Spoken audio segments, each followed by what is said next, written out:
Stadium in New Orleans. And the Pelicans blow out the Blazers 143-120. Strap in. The Rip City Drive with Chad Dewing starts now.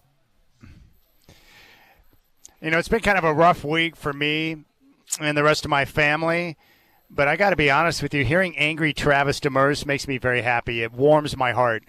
He was getting really pissed off last night as the Trailblazers ran out of gas and were getting thumped by the hapless New Orleans Pelicans.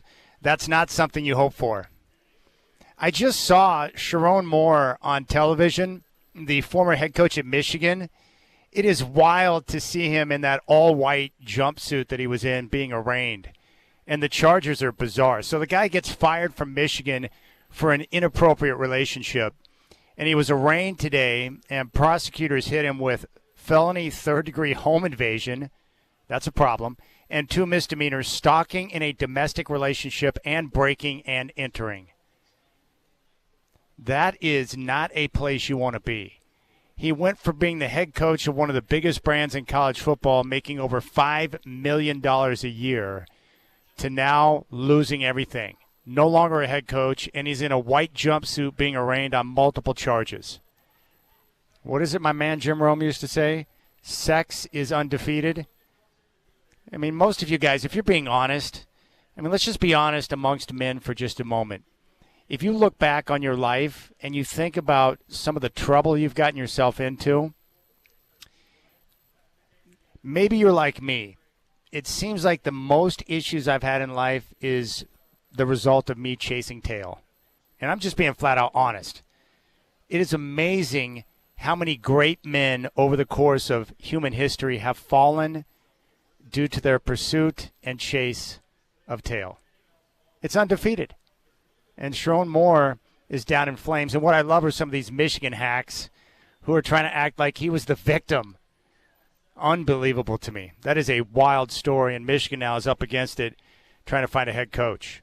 And what's even more bizarre is, as the reports come out, they obviously had knowledge of some of these things for quite some time. So it's one of those stories where, as the news continues to spill out, it's probably going to get worse. And I saw that report from Jim Harbaugh where he's like still dazed and confused at the news around Sharon Moore. Okay. Not a good scenario. Really a bad scenario. All right, what's going on, my friends? Friday. Happy Friday to you. I'm here at Spirit Mountain Casino today because I've got a drawing tonight. We're giving away some Christmas goodies. The drawing time is going to go from 6 until 8 o'clock, and I'm going to be live here doing the show up until 6 from the BetMGM Sportsbook. Justin Ballinger, my good friend and the sportsbook manager, is going to join me coming up at 3:20 to dive into some of the games and the numbers with all the games. NFL action this weekend, the college football playoffs, some of the bowl games. So we'll dive into the betting numbers because I know a lot of you like to get down on the action. Justin Ballinger coming up at 3:20. And at some point in the show, we're going to be joined by Joe DeLeon, NFL draft and college football expert. And we'll focus in on the Michigan situation and what they should possibly look for as a head coach. One of the options that I know he is going to mention is not one that I'm excited about because I don't want that guy to leave where he's at to go take the Michigan job.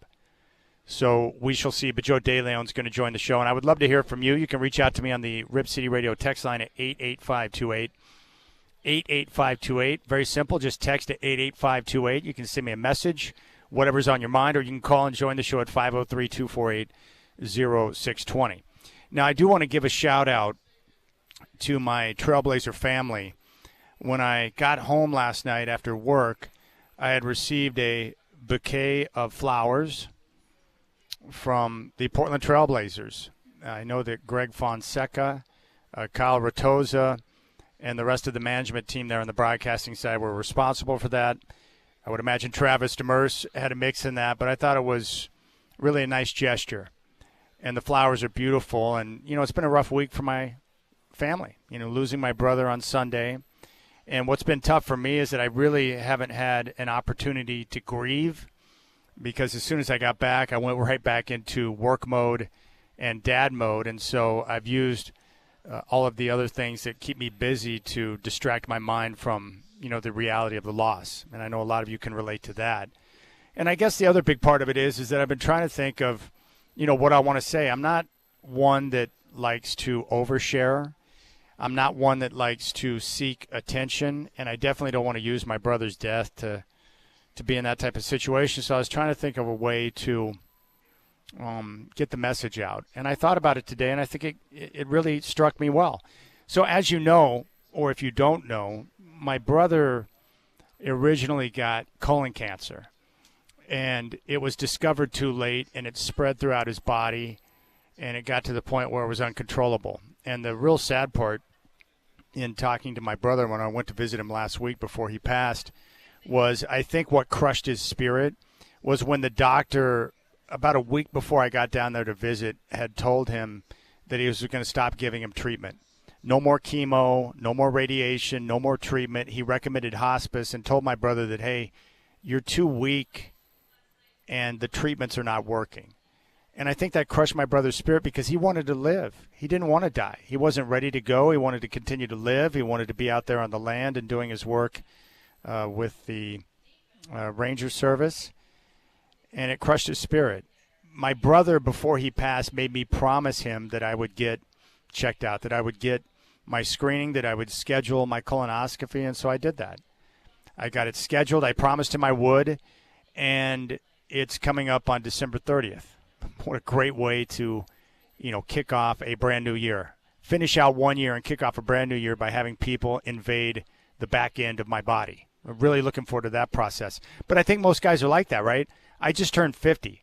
The last thing I ever want to do is go to the doctor, one, because I really never want to go to the doctor. I'm still pissed off about the second shot I got on the shingles vaccine earlier this week that sent me into a tailspin. I got really sick for a couple of days, so that ticked me off. I don't like the doctor. And I definitely don't want anybody to invade parts of my body that are, shall we say, a one-way street. That's just how I look at it. And I know there's a lot of guys like that. But I also know that if my brother had been properly examined at the appropriate time, that they would have been able to catch the cancer before it became uncontrollable. And it would have saved his life, and he would still be able to work and do the things that he wants to do, that we wouldn't have to be saying goodbye to him at the age of 53. So I guess the message is, if you're any of those men out there that are around my age, go get checked out. Get your colonoscopy scheduled. And trust me, if I can do it and go through the process, you can do it. And so that's my message. Go get checked so that you don't wind up in a situation, or I don't wind up in a situation like my brother, where it's too late and there's nothing you can do to prevent the inevitable. And the other thing, too, is my compassion for those who are suffering from cancer is much greater than what it was before I saw my brother. Like, I know that cancer is evil, that it's the devil, and that it causes people to suffer greatly, but I didn't understand the gravity of cancer until I saw it up close with my brother. I took a picture of him when he was asleep when I was down there visiting him. I felt guilty for taking the picture, but I wanted the picture to remind me of how devastating the disease is, and his body was ravaged. He was like 100 pounds. He continued to lose weight right up until the end, and his body basically just shut down. And when I said goodbye to him, I leaned over where he was lying in his bed, and I was just holding onto his arm, and he felt like a young child in my hands because his body was so frail, or like someone that's really old.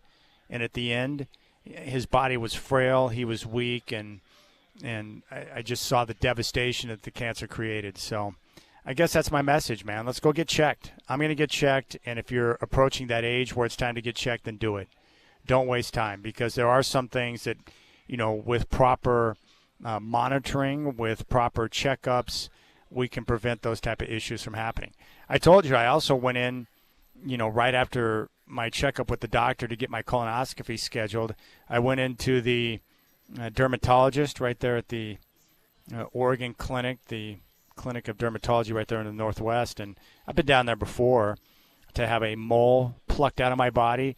I had this new mole come on. I'm kind of a moley guy, at least in certain spots. And so when these new ones pop up, I have no idea if they're good or bad or whatever. So I went down there because I had this new mole on my back thinking that was a problem and it needed to be plucked out. And the guy was like, oh, well, since you're down here, let's do a full examination. So he pulled out like that that thing that you put on your eye, like if you're examining diamonds or whatever, and he's like just going over my entire body, and he started zeroing in on this spot on my face. He's like, oh, how long has that been in there? I'm like, I don't know, a couple of years. Turns out it was a basal cell carcinoma, whatever that is. And so I'm going in on the 22nd to get that removed from my grill. And so there you go. I wouldn't have known if I hadn't gone in to get checked up. Now, fortunately, I think the basal cell carcinoma is not one that, gets internal and starts to spread throughout your body. You got to take care of it, because if not, it will continue to grow under the surface and become more of a problem. So I'm going to go in and get that taken care of. But I wouldn't have known if I hadn't gotten the full examination. So there you go. That's my message. And I think that's the way that I can honor my brother, is by encouraging others to get checked out, so that we can prevent those type of situations from happening when they don't have to. And so there you have it. But I did love my brother. He was a very smart guy. And I respected the fact that he was, a wallflower, someone that could pick up and go anywhere and do anything. Fearless. He was a very fearless individual and very independent in the way he operated, and I respect that. All right, when we come back, I'm going to be joined by the mastermind, Justin Ballinger, the sportsbook manager. We'll dive into some of the odds. We'll talk college football playoff. We'll definitely dive into some of the games this weekend. I hate to say it, but I love the Packers as a short favorite on the road in Denver. I can't believe I'm saying that, but I'm saying that. I think the Broncos are going to go down this weekend, and that pains my heart. But we'll get the insight of Justin Ballinger. You can hit me up on the Rip City Radio text line at 88528. And fire away with your phone calls at 503-248-0620. You got the Rip City Drive on your home of the Blazers, Rip City Radio 620.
All right, I'm joined now by Justin Ballinger, sportsbook manager here at Spirit Mountain Casino.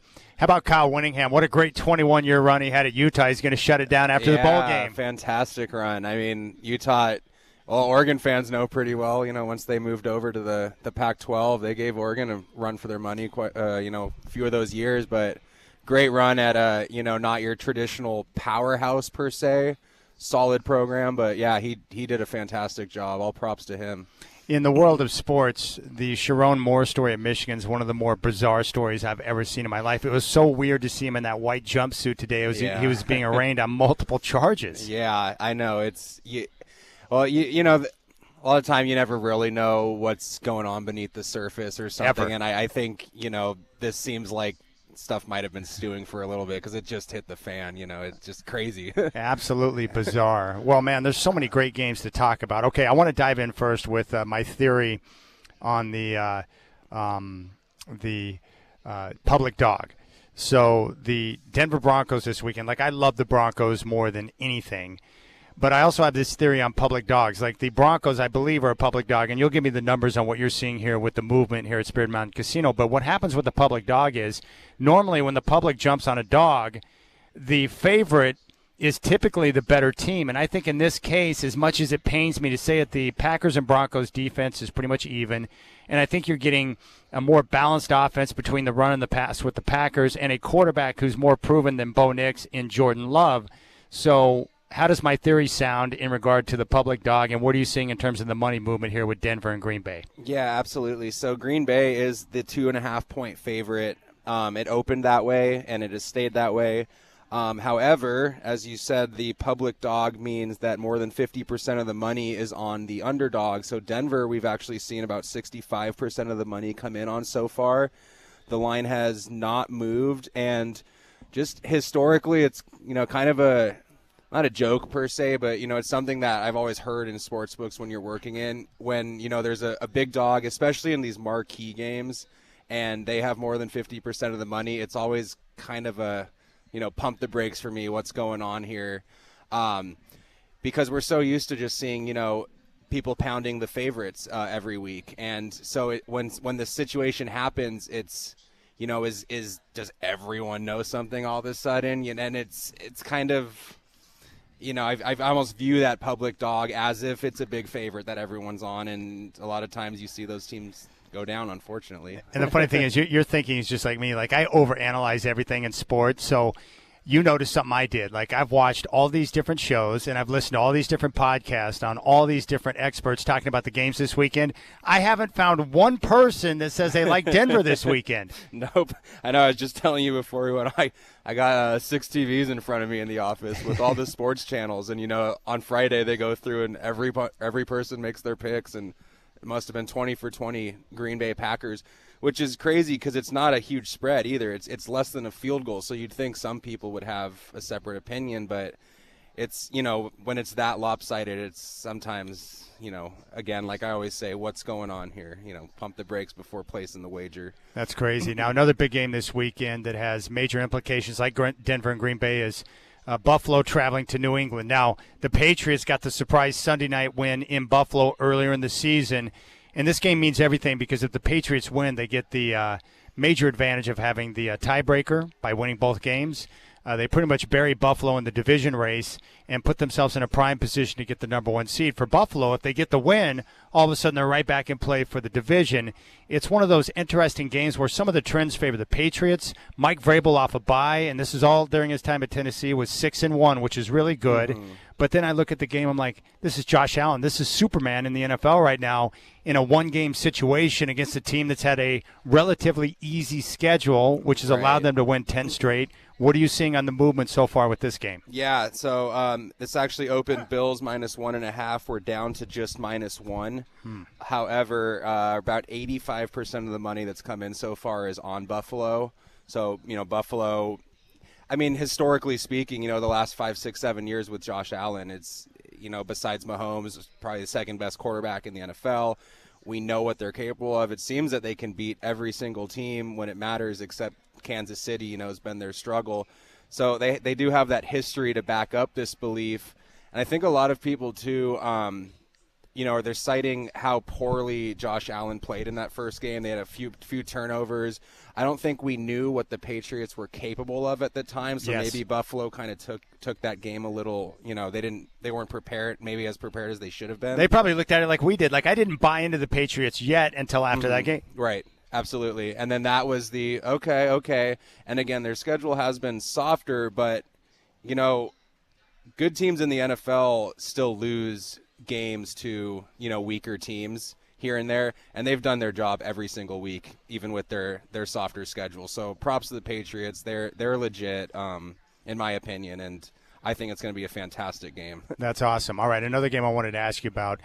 The LA Chargers coming off an overtime game Monday night against the Philadelphia Eagles.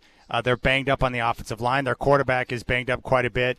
They're traveling on the road to take on the Chiefs, who are struggling right now and trying to hold on to their playoff lives. But the weird part here is the Chiefs, even with all their struggles, a big-time favorite. What's the latest number here at Spirit Mountain? What are you seeing with the money movement? Yeah, so we're currently Chiefs minus 5.5 on this one, which is where it opened. However, this time around, the Chiefs, they moved to just -4 for a blip earlier in the week, and then it shot back to 5.5. Crossing like 5 is not a key number by any means, so I don't always put as much weight into those kind of line moves when you're around those numbers. But still, nonetheless, it shot back to where it opened at, and I think, you have the contrast because you do have the Chargers coming off the big win Monday, and then you also have the Chiefs kind of laying that egg against the Texans in the second half on Sunday night. The weird go for fourth down on their own, like 28 or whatever. A troubling decision by Andy Reid. Yeah, and then after that, I think they did 3 or 4 other non-Chief type things happen, and which to me put it, another seed of doubt into it. And then you see, 5.5 point favorite against the Chargers, and it makes you wonder. I think the Chiefs, based on what they've done in their past, they're always going to carry that, a couple extra points of weight, I think, in any matchup. Yeah, because it's hard for us to get out of our mind. Patrick Mahomes, Andy Reid, Andy Reid. So right. I think a lot of times, even the way I look at them is based on past performance. Absolutely. And it's just, we've seen it with them so many times where it's like, it's got to revert back to, this greatness that we've become accustomed to. And I don't know. I haven't seen it this year, but again, with the line being that big, it tells me, don't just assume the Chargers are covering. You need to look into it a little more. All right, another team I wanted to ask you about, the Chicago Bears.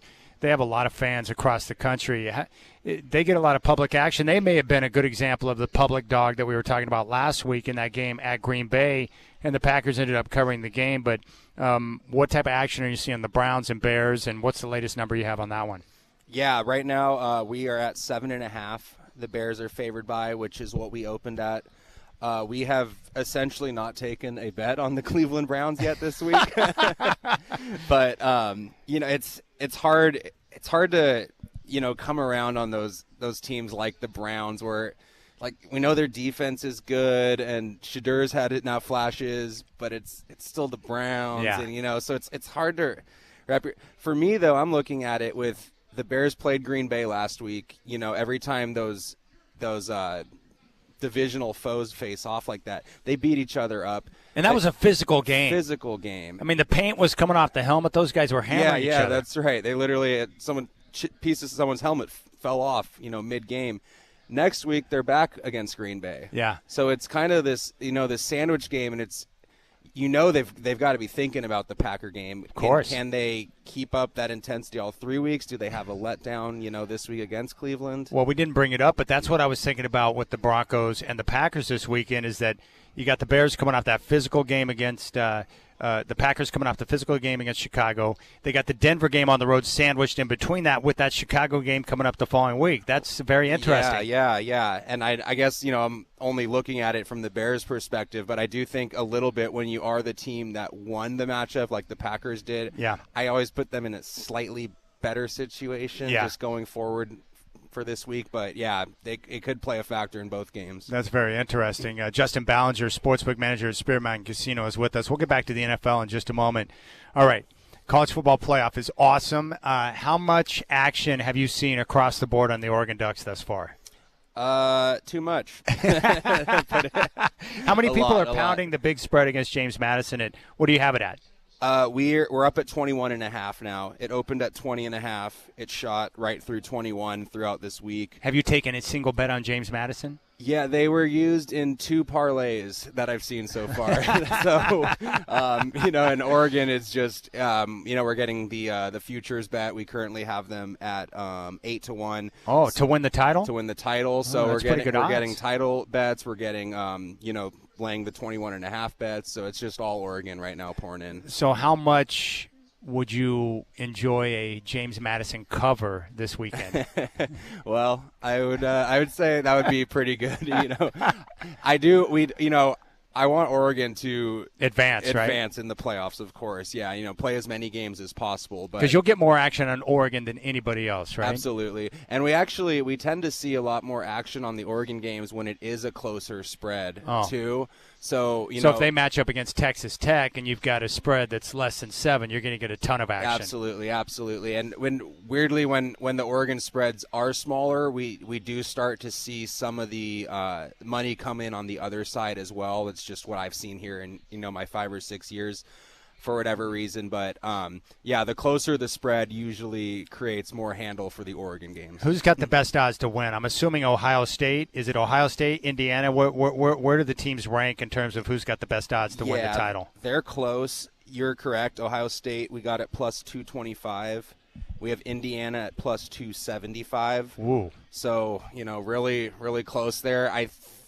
I would say I personally think Oregon has a chance to win. I think because of where they ended up being seated. Oh gosh, I need an image of the bracket in front of me.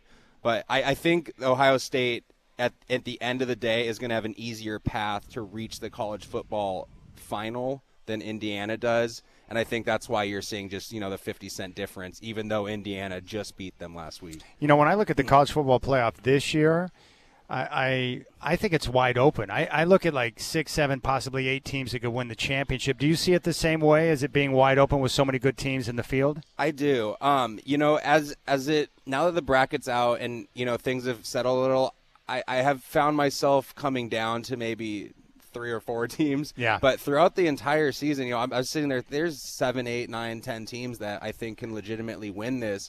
And I don't want to go into the whole the snubs and who should have been in and who not. But a couple of those teams that were left out, I think, also could have threatened to at least make a deep run in the playoffs, if not win it. So much more wide open this year, which is better for the sport. It's not really fun when you know the national champion who's it's going to be on October 1st, but it's definitely wide open. Does the NFL still dwarf the college football playoff in terms of action you get? It actually the college football the college football playoff, because most of it takes place while the NFL regular season is going on. We get a ton more action on the playoff itself. Once you start getting to like AFC, NFC championship games and the Super Bowl, those handles are going to, overwhelm a college football playoff game. Yeah. But that's not to say that if Oregon was playing in the national championship on January 19th, that might not be, our all-time biggest handle. But so far, when it's not Oregon, though, the big end-of-season NFL games have still beaten college football playoffs. Another question I was thinking about, with a game like we saw last night with Tampa Bay and Atlanta, what's really weird in the NFL is you get in the final month of the season, a lot of times you get these teams that have nothing to play for. Mm-hmm. They turn out to be very good against the spread against teams that have everything to play for, and that was the case last night. Atlanta had been eliminated from competition. The Buccaneers were laying around 5.5 points at home, and they ended up losing the game outright, blowing a 14-point lead in the fourth quarter. How many people went down in flames who had the Bucs tied into a teaser in that game? Yeah, almost everyone who was. We did not have very much Atlanta money last night, and I think too we had the Bucs at -5.5 for pretty much the whole week. So I think being under 6, it just seemed tempting. The Bucs were coming off that really horrible loss to the Saints. Yeah, so people thought they'll bounce back at home. Yeah, exactly. Bounce back. I think they got Mike Evans back, they got McMillan back, all 3 running backs, Godwin's health, and it's just they buccaneered again. I don't, it's That's what's dangerous about those teasers, because you try to Yeah. pick the team. You're like, hey, I'm going to tease this down. Certainly they can win, but a lot of times these teams who are underdogs that cover the spread, they end up winning the freaking game. Yeah. Speaking of same division and what we just Saints, the last 3 or 4 weeks, Saints have been covering machines as well, and with the outright win last week against the Bucks, it's. The Saints are one of those sneaky teams this year where their record doesn't reflect how competitive they've been week to week in the games they play. Correct. Yeah. I mean, I don't remember all their games on top, but when they played Buffalo, it was a 2-point game, I believe, in the fourth quarter at one point. Yeah. It means the NFL though too.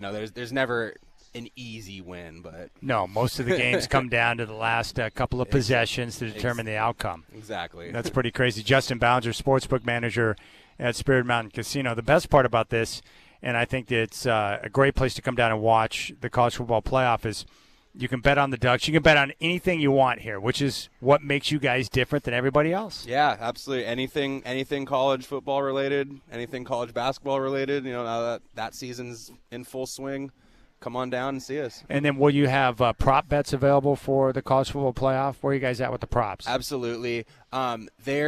They're going to be more available closer to the games. Yeah. So, if you come the day of the game, obviously, make sure to ask for any props that you're interested in. We'll have player props, team props, different things like that. What I love, too, with your, betting machines here is you can use with your Coyote Club card, you can do in-game betting, right? So a lot of times you can be watching a game, or if you get to the casino shortly after game has started, you don't miss out. You can jump in on one of your machines and do in-game betting, and a lot of times you can get better odds after the game has started based on what team you're looking at. Absolutely. If you like Team A and they go down 7-0 in the game, a lot of times that first drive might not carry much weight, and now you get better odds on the team you wanted. Do you have people that like to take advantage of the in-game betting? Yeah, we have a few guys who almost specifically do just the in-play, and it's kind of that same situation where I think they go into certain games liking certain teams, and if the team they like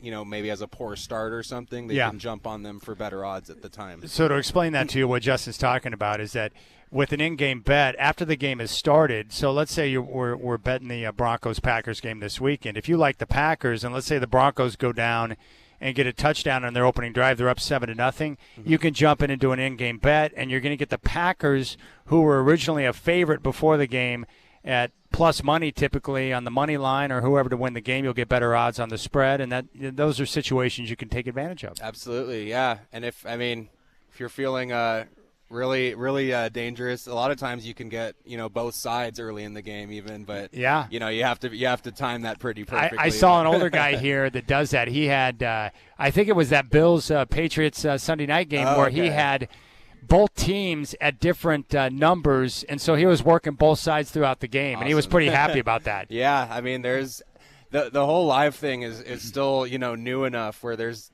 no right or wrong strategy with it. There's so many different things you can do and different avenues you can take. So okay, come on so down, check it out. The one thing I like to ask is, so what games in the NFL this weekend? Who is Spirit Mountain rooting for? Like, where are you unbalanced in terms of the money that's coming in? Give me those games. Yes. Well, we'll go right back to the Saints. The New Orleans Saints, who are playing the Panthers. So now with the Panthers kind of being in the driver's seat for after Tampa Bay's loss Tampa last Bay's night. loss, they're only minus 2.5 against the Saints. So it's like, well, now if they win, they're in front of the division. We have not taken a single Saints bet, not one. So you've got a lot of money coming in on the Panthers. We have taken a lot on the Panthers. The spread has not moved off of 2.5 either. It has not gone to 3. So I don't know if that's a little red flag warning for you, but to me, here's what I think when I see that. I've talked to you about this. So when you have a situation where a line, let's say it's 2.5 in this case, and you've got all the money coming in on that side, and there's no adjustment by the book to push it to 3 or 3.5. That tells me, in my mind, that the book knows, like, hey, we're okay here because the Saints are going to get the cover no matter what. Yeah, that's how I read it. That's actually exactly how I read it, too, a lot of times, especially when it's right around those key numbers and one of the teams is getting pounded. Does the spread move clearly through that key number? Does it completely stop and not move at all?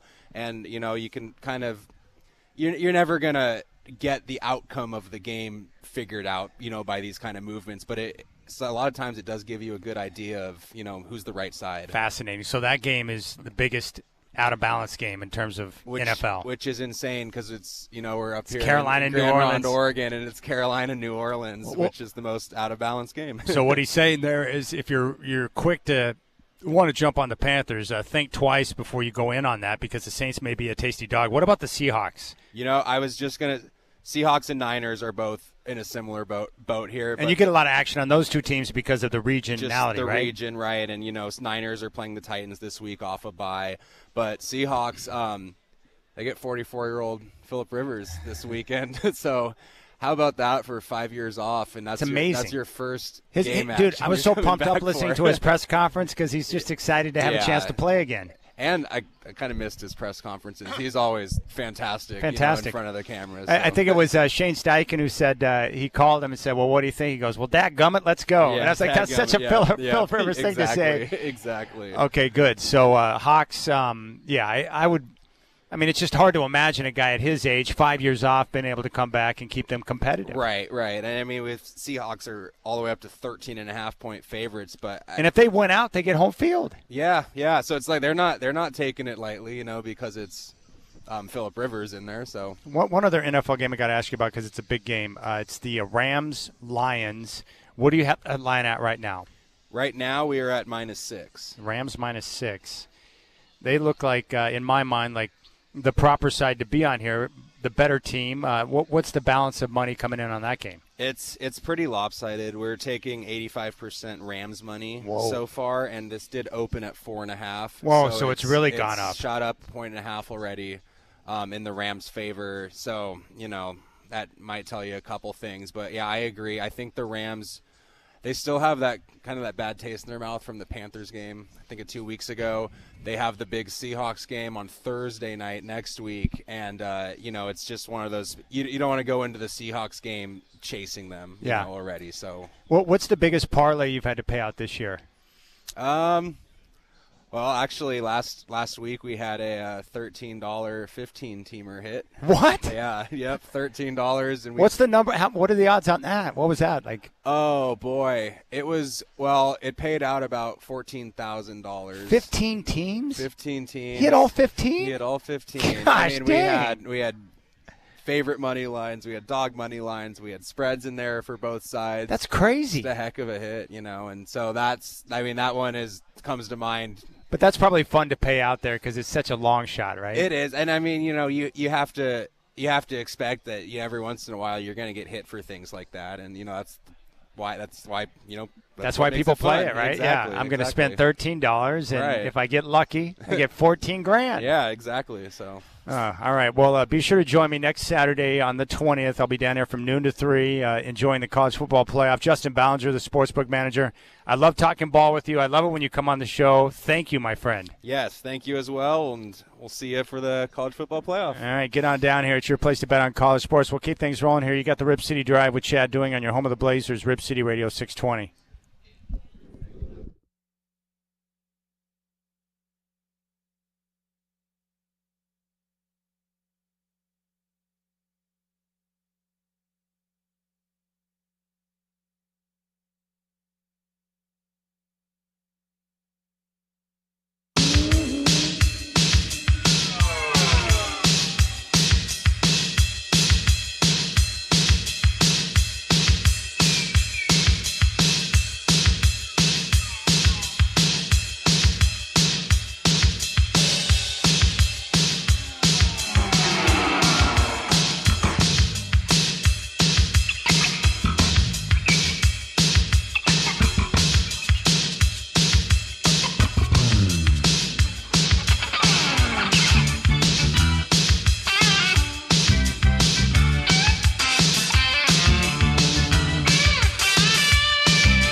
All right, you can reach out to me on the Rip City Radio text line at 88528.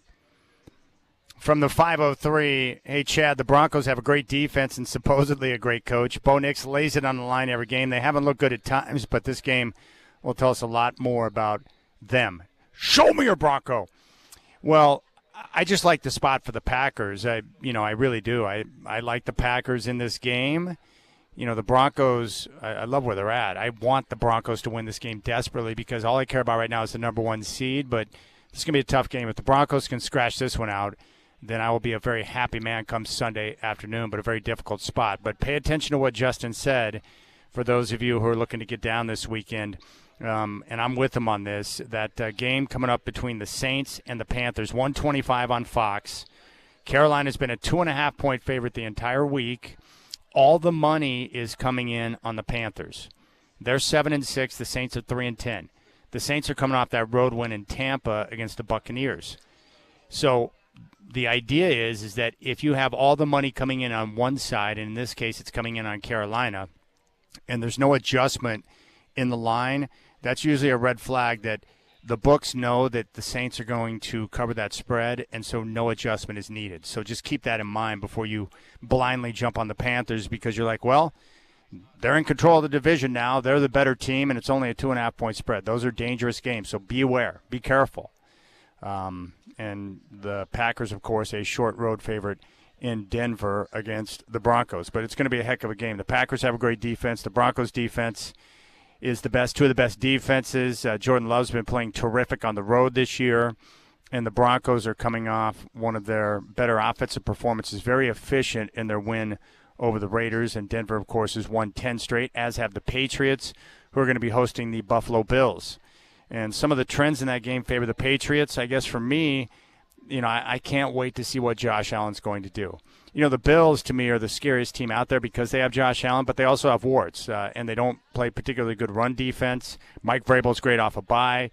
And for the Patriots, it's very simple. You win that game, you're going to lock up the AFC East because you will have full control, and you basically will squeeze the life out of the Bills in the division race, and they'll put themselves squarely in a position to get that number one seed. And that's really for the Broncos and Patriots right now. It's all about that number one seed. How do we secure it? How do we do it? 4 games to go. The Broncos probably need to go 3-1. I'll be pulling for the Bills this weekend, but that's going to be a heck of a game. Bills and Patriots. Heck of a game. And we'll see what happens with the Bears. I do know one thing. That Packers-Bears game last weekend, ridiculously physical, like you see in a lot of these division matchups. I mean, those guys were beating the living crap out of each other. Paint was flying off the helmets. Pieces of the helmet were flying off. And so you always wonder, how's a team going to recoup in such a physical affair when you got to take off and play another game? The Bears are going to host the Browns, who have a good defense. The Packers are on the road against Denver. So very interesting and something to watch. Now, in regard to Phillip Rivers, look, I just love Phillip, and he's an interesting guy. He likes to say dadgummit, and that's an incredible word. I just don't know how Phillip Rivers, after 5 years off, is going to be able to come in and play effective enough football in this game at Seattle to put them in a position to win. I would expect the Seahawks to win big this weekend, obviously. And I love that Phillip has the balls to get back out there and sling it again after 5 years off. But, man, what a tough situation that is. All right, we'll keep things rolling. Joe DeLeon is going to join the show. We'll get his take on the Michigan situation. And if your name's not Sharon Moore, it's a good day for you, all right? If your name's Sharon Moore, it's a very bad day. But if you're not Sharon Moore, it's a very good day. And I'll get into the Blazers. A very simple explanation for what's going on right now. You don't need to overthink it. You don't need to analyze. And that was a horrendous game last night in New Orleans, but it's very explainable. All right, Rip City Drive live from Spirit Mountain Casino today. I appreciate your time on your home of the Blazers, Rip City Radio 620.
All right, what's going on, my friends? It's now 4 o'clock. The Trailblazers needed some home cooking. They're back home on Sunday following last night's loss in New Orleans. Warriors and Blazers will tip Sunday evening at 6. Chris Burkhart will have game day starting at 4 on your home of the Blazers, Rip City Radio 620. From college football, Army and Navy tomorrow at noon on CBS. Midshipmen are favored by 7. Oregon will host James Madison Saturday the 20th. In the college football playoff, the Ducks are favored by 21.5. And make sure you join me at Spirit Mountain Casino for the college football playoff on the 20th. I'll be live noon to 3. I'll have giveaways. There'll be drink specials. Spirit Mountain Casino is your place to bet on college sports. Former Michigan coach Sharon Moore arraigned today. Prosecutors charged Moore with felony third-degree home invasion and 2 misdemeanors, stalking in a domestic relationship, and breaking and entering. Kyle Whittingham will step down as head coach at Utah following the bowl season, ending his 21-year run at the helm.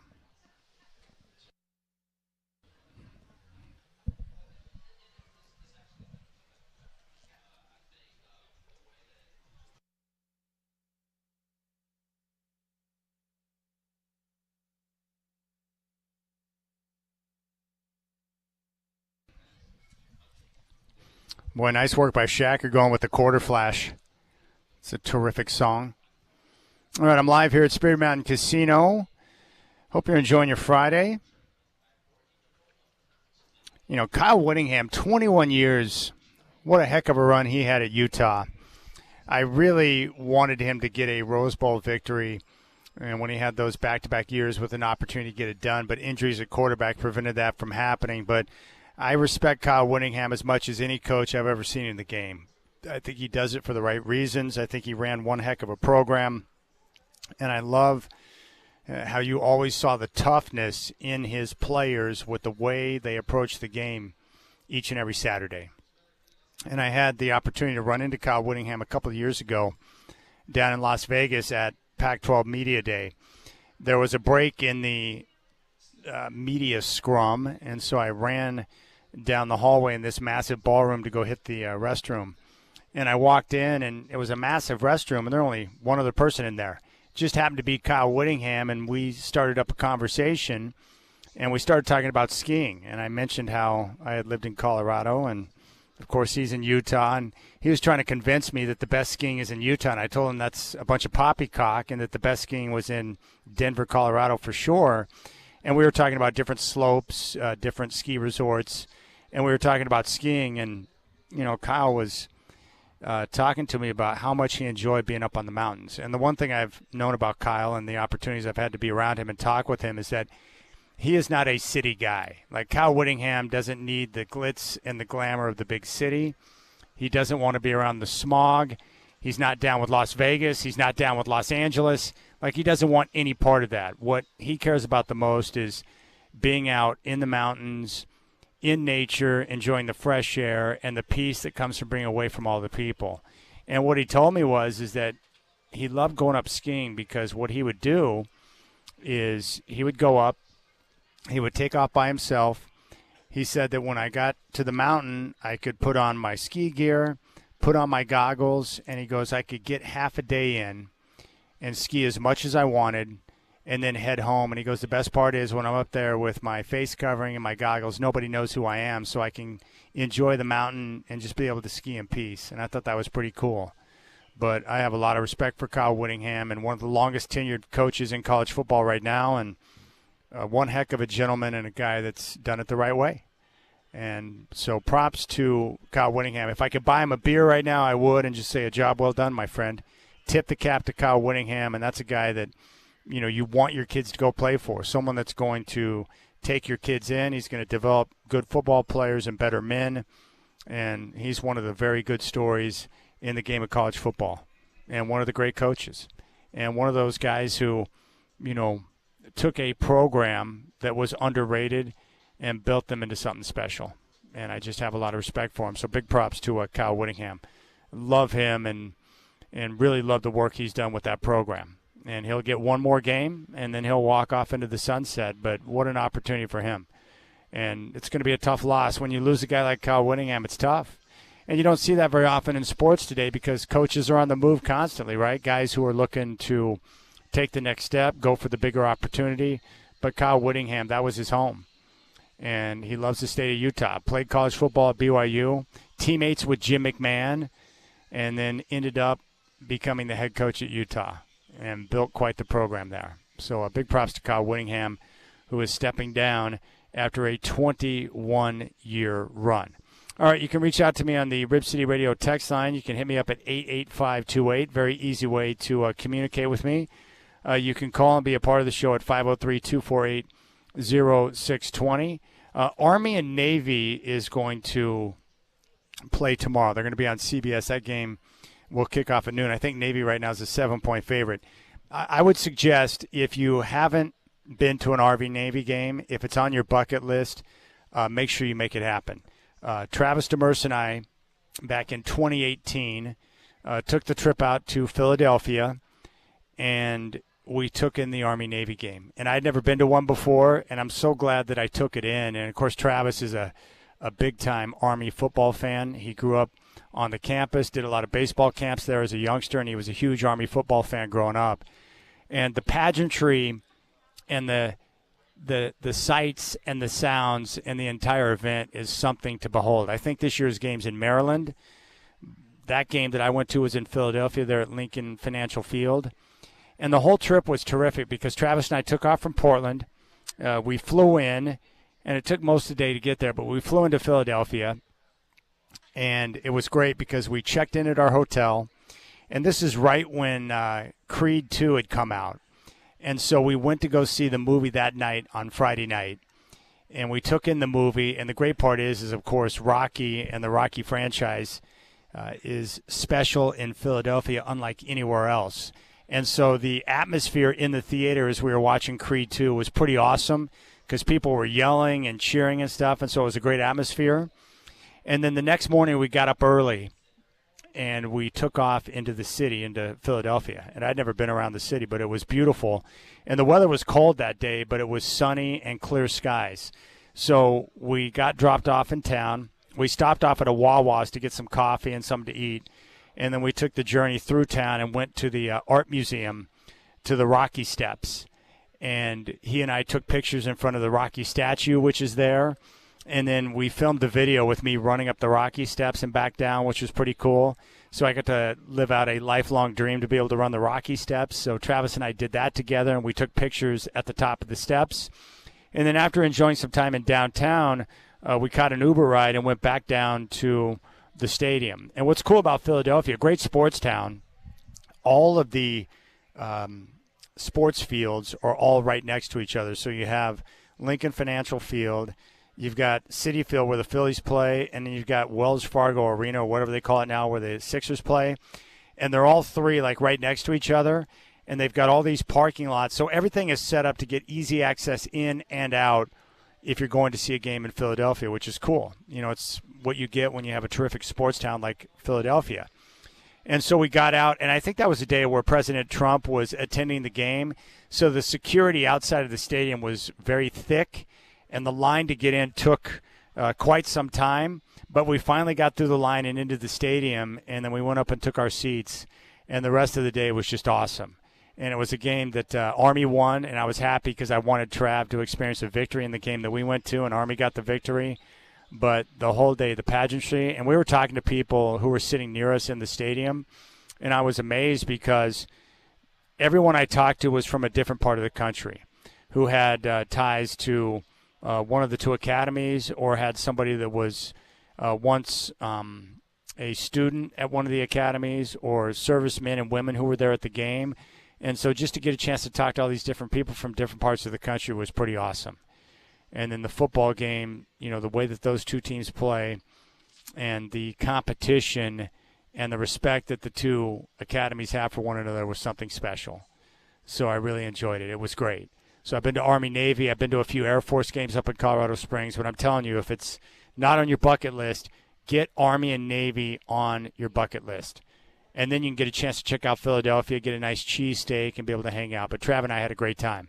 It was pretty awesome. And then after the game, we went back to the hotel room. Trav's a big fan of Chick-fil-A, so we did Uber Eats right to the hotel.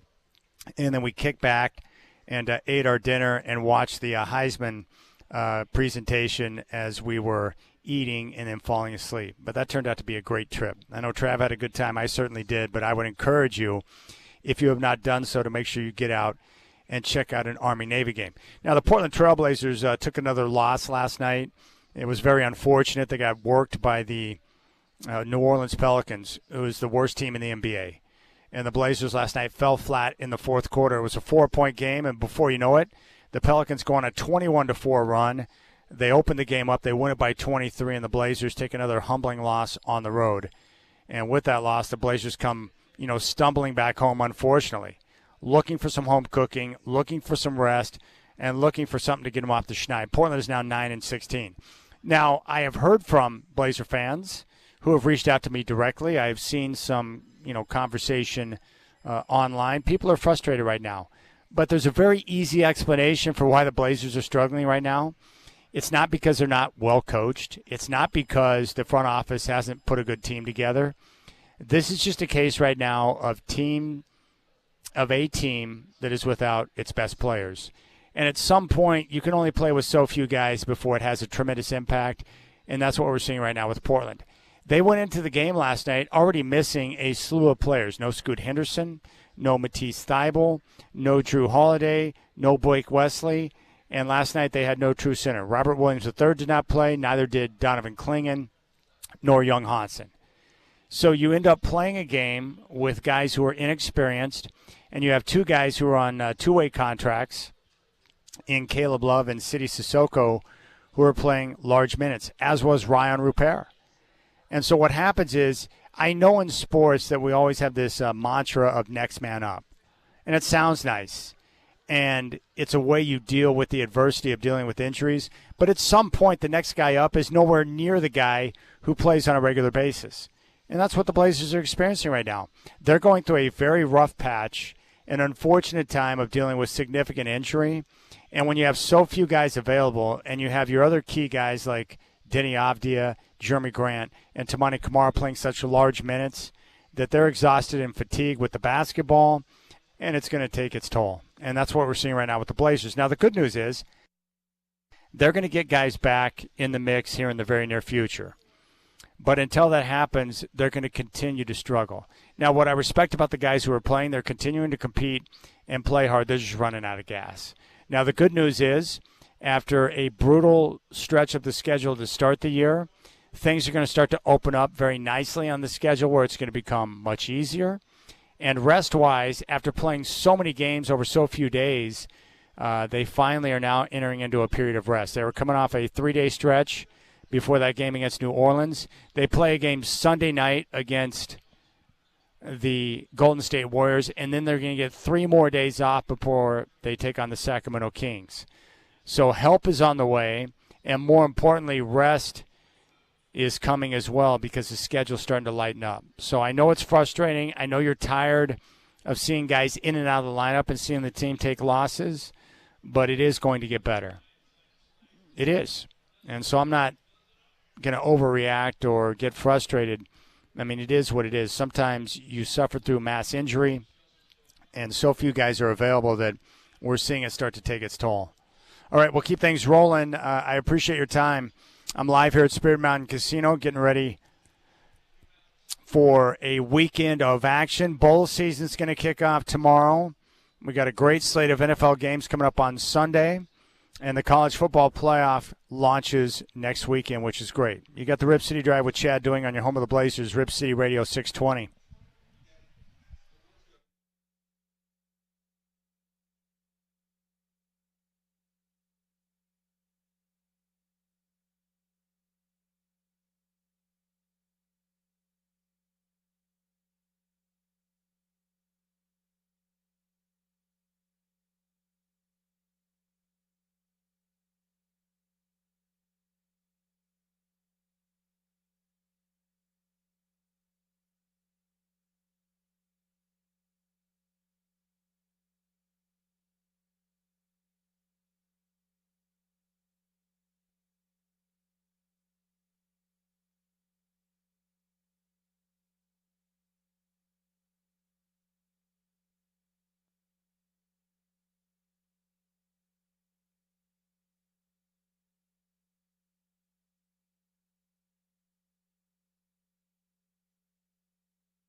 All right, just had an unfortunate conversation about a colonoscopy during the commercial break. One of the managers down here at Spirit Mountain Casino, Ed, great man. He was prepping me for what's coming up on the 30th. So there you go. And like I said, what I've learned through my brother and his passing is I'm just going to encourage you to get tested. My brother did not get tested until it was too late, and the cancer had spread, and there was nothing that could be done. And so I'm going to go and get tested because I promised him I would, and I would encourage you to do the same thing. Because if they can catch it and it's something that's preventable, then we can save lives or extend the lives of those, right? And so I just wish my brother would have gotten tested and he could still be here, because the hardest part was knowing that, man, he wanted to live and there's nothing that could be done. And that's probably the hardest part of the last week, is like hearing my dad in tears. I mean, for those of you who have fathers who are close to your dad, like, you know what it's like where your dad is like your rock, right? At least in my case. And I know for a lot of people, like, your fathers are so critical. And my dad has been, at my side my entire life. My parents have been great. As you know, I'm adopted, so I didn't get to, choose my parents. They chose me.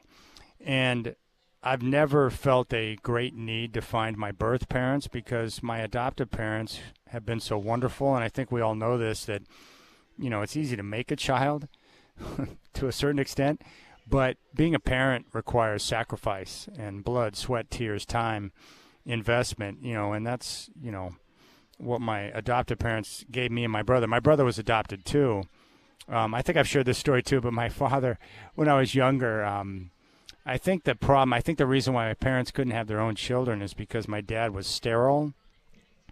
Well, when I was young Chad, running through the streets of Manford, Oklahoma, the streets be harsh in Manford, I was telling people in town when I was like 6 or 7 that my dad was impotent, and thinking that was sterile. And my dad's like, "What are you telling people? Don't talk about me to other people in town." So there you go. Young Chad running around telling people, strangers, that his dad is impotent. That's not something that your dad wants to hear that his son is saying or telling other people in town. Sorry about that, Dad. I was telling people your crank was broken. Please forgive me. So anyways, my dad was sterile. So my parents adopted. Both me and my brother adopted. But my parents have been wonderful over the course of time. But my dad is like, my right-hand man. I call him for advice. I talk to him about different things. We've shared so much. And then even through all my difficult times in life, probably when I didn't deserve to have the love and support of someone, my dad was always there, willing to do whatever he could to help me out. And so, I really appreciate that. But, when I talked to my dad on Sunday morning after my brother had just passed, my dad broke down in tears. And I haven't seen him like that except for one other time, and that was when my papa, his dad, died. And so to hear my dad break down, that was very difficult, very painful. I don't think I've shared this yet, but my cousin Mark, great man. I was real close with his dad, my Uncle Howard, who was also a very key person in my life over the years. He just recently passed, but was a great man. In fact, my Uncle Howard was an administrator at the hospital where I was born in Oklahoma. And so I was born in 1975. I'm not really sure how that went down, but let's just say that I think the laws or the avenues to be able to adopt children weren't as stringent back then. So basically how it was told to me is that, so this young lady came in wanting to give birth and put a child up for adoption. So my mom, and all I know about my real birth parents is that my mom was very young. I don't even think she was 18. I think maybe my dad was like a young man in the military. I don't think it was a good situation, but anyway, she wanted to give the child up for adoption. So my doctor, who was my doctor for the first 9 or 10 years of my life, Dr. Shepler, he was the one that delivered me. And he knew that my parents, because he was also my parents' doctors, he knew that they had adopted my brother and that they were looking for the opportunity to adopt another child. Well, because my Uncle Howard was an administrator at the hospital there in Tulsa, he talked to Dr. Shepler, and Dr. Shepler said, hey, let Jim and Paulinda know that if they want to adopt this child, they're welcome to step in. If not, then I think I'm going to take it. So it's one of those deals where I was like, I was up for grabs. The doctor may have taken me. My parents could have me. I don't know. Let's flip a coin for the Chad and see what happens. So that's how it went down. But I think my Uncle Howard was influential in helping me get to the parents that I have today. And I don't think my parents had to pay anything. There were no costs involved, I don't think. I don't think there were any attorney costs. Because my dad's joked with me before. He goes, yeah, you were free. And he goes, further proof in life that you get what you pay for. So we joke about that sometimes. But my Uncle Howard was critical in that role, in that process back in the day when I was born. But his son Mark was a police officer in Miami for 38 years. He recently retired, and he's got a home in Florida, and he's got this home up in the mountains in Illijay, Georgia, which is where my brother passed. He and my brother were really close, and my brother was working and living in Georgia, not far from where my cousin was at. And so when I went back last week to visit and stay there at my cousin Mark's house, where my parents were at, my brother was at, it was nice because he's bought up all this land around him. So he's got 14 or 15 acres up in these foothills of Georgia. And it's beautiful up there. And it's peaceful. And he's bought up all this land around him because he doesn't want people building next to him. Like, he is a true hillbilly. Like, he loves being a redneck. He loves being a hillbilly. And he's got like a John Deere, and he's got all these different, machinery. He actually has a sawmill. He actually let me I cut a couple of logs. Can you imagine that? Picture me working a sawmill. I was doing that last week in Illijay, Georgia, because he took me on a ride on this, some John Deere vehicle. I have no idea what it was, but he drove around showing me all the different pieces of property he's purchased, the property lines, different places, where he likes to go and hang out, and it's very peaceful up there. So it's just he and his wife. And so he took me to this place in the middle of the day as he was driving me around, and it was one of the pieces of property he had bought. And he was showing me the land and how, it would be a good place for a house if you wanted to build one there. But it was on this outlook overlooking the foothills of Illijay, Georgia. And on that particular moment, there was clear skies and the sun was out. And I took some beautiful pictures up there. But all of a sudden, and this guy, keep in mind, he was a cop for 38 years. And, so he has seen the hard part of life. And he told me that part of the reason why he bought the home up there in the foothills in Georgia was, he goes, what happens is when you're a cop for that long and you've seen the worst of the worst, he goes, it's not that you don't love people. He goes, it just makes you want to become a recluse. That's what he told me. So that's why he got the home up there, to just be away from people, because he was, tainted to a degree after 38 years as a cop in Miami. But we get to this one part, and it was beautiful, and I love the pictures I took there. And we're overlooking, and all of a sudden, this really strong man, my cousin Mark, he starts breaking down in tears too. And so he breaks down in tears, and I start crying. And he just starts, and he wasn't even talking to me. He just immediately started crying out and praying. And he was praying for my brother. He was asking the Lord to heal my brother. And he was talking about how much he loved my brother. And then this went on for quite some time. And he was broken, right? And it was a really special moment, because in that time, as I'm sitting there next to him, and we're sitting in this beautiful overlook and checking everything out, it was spectacular. And seeing this, strong man, in tears, I realized, how much he loved my brother. And he hated the fact that my brother was suffering and knew that he was likely going to pass. But in that moment, I was just thankful to have family like, my cousin Mark, because he provided a place for my brother to be in his final moments. He opened up his home to my mom and dad and gave them a place to be so they could be close to my brother as he was, spending the last few, weeks of his life. And it was just really special. And so, but it does something to your heart when you see strong men, break down like that. But it was cool because I saw in that moment, and then he showed me all the work. My brother over the years in Georgia had gone up and spent a lot of time with Mark, helping him, dig out different holes and trenches and do stuff on his land to help him out. And so he was showing me all the work they had done together. And so there you have it. That's pretty much the process and how things went down. But it's beautiful up there. It's one of those towns where Illijay, Georgia, like when I saw it on the map, I was like, great, this is like Podunk City. But it's actually got everything you need right there. They got, a big enough town to where, like, if you wanted to retire there or live, out in the woods like that, they have everything you need in town.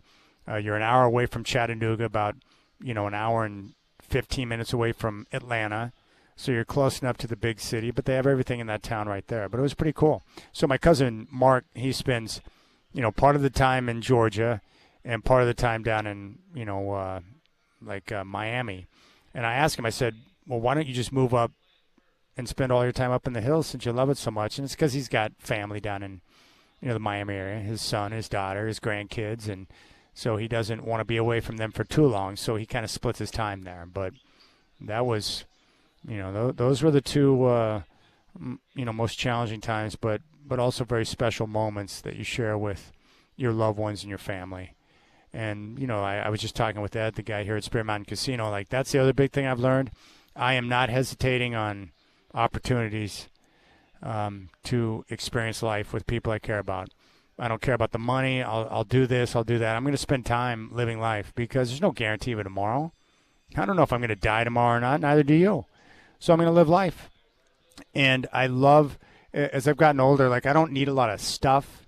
Like things. What I care about the most are experiences, because I love memories. I love taking pictures. I love having memories of different experiences I've shared with friends or family. Like, those are the things I value the most in life now, and that's what I'm going to pursue. So there you have it.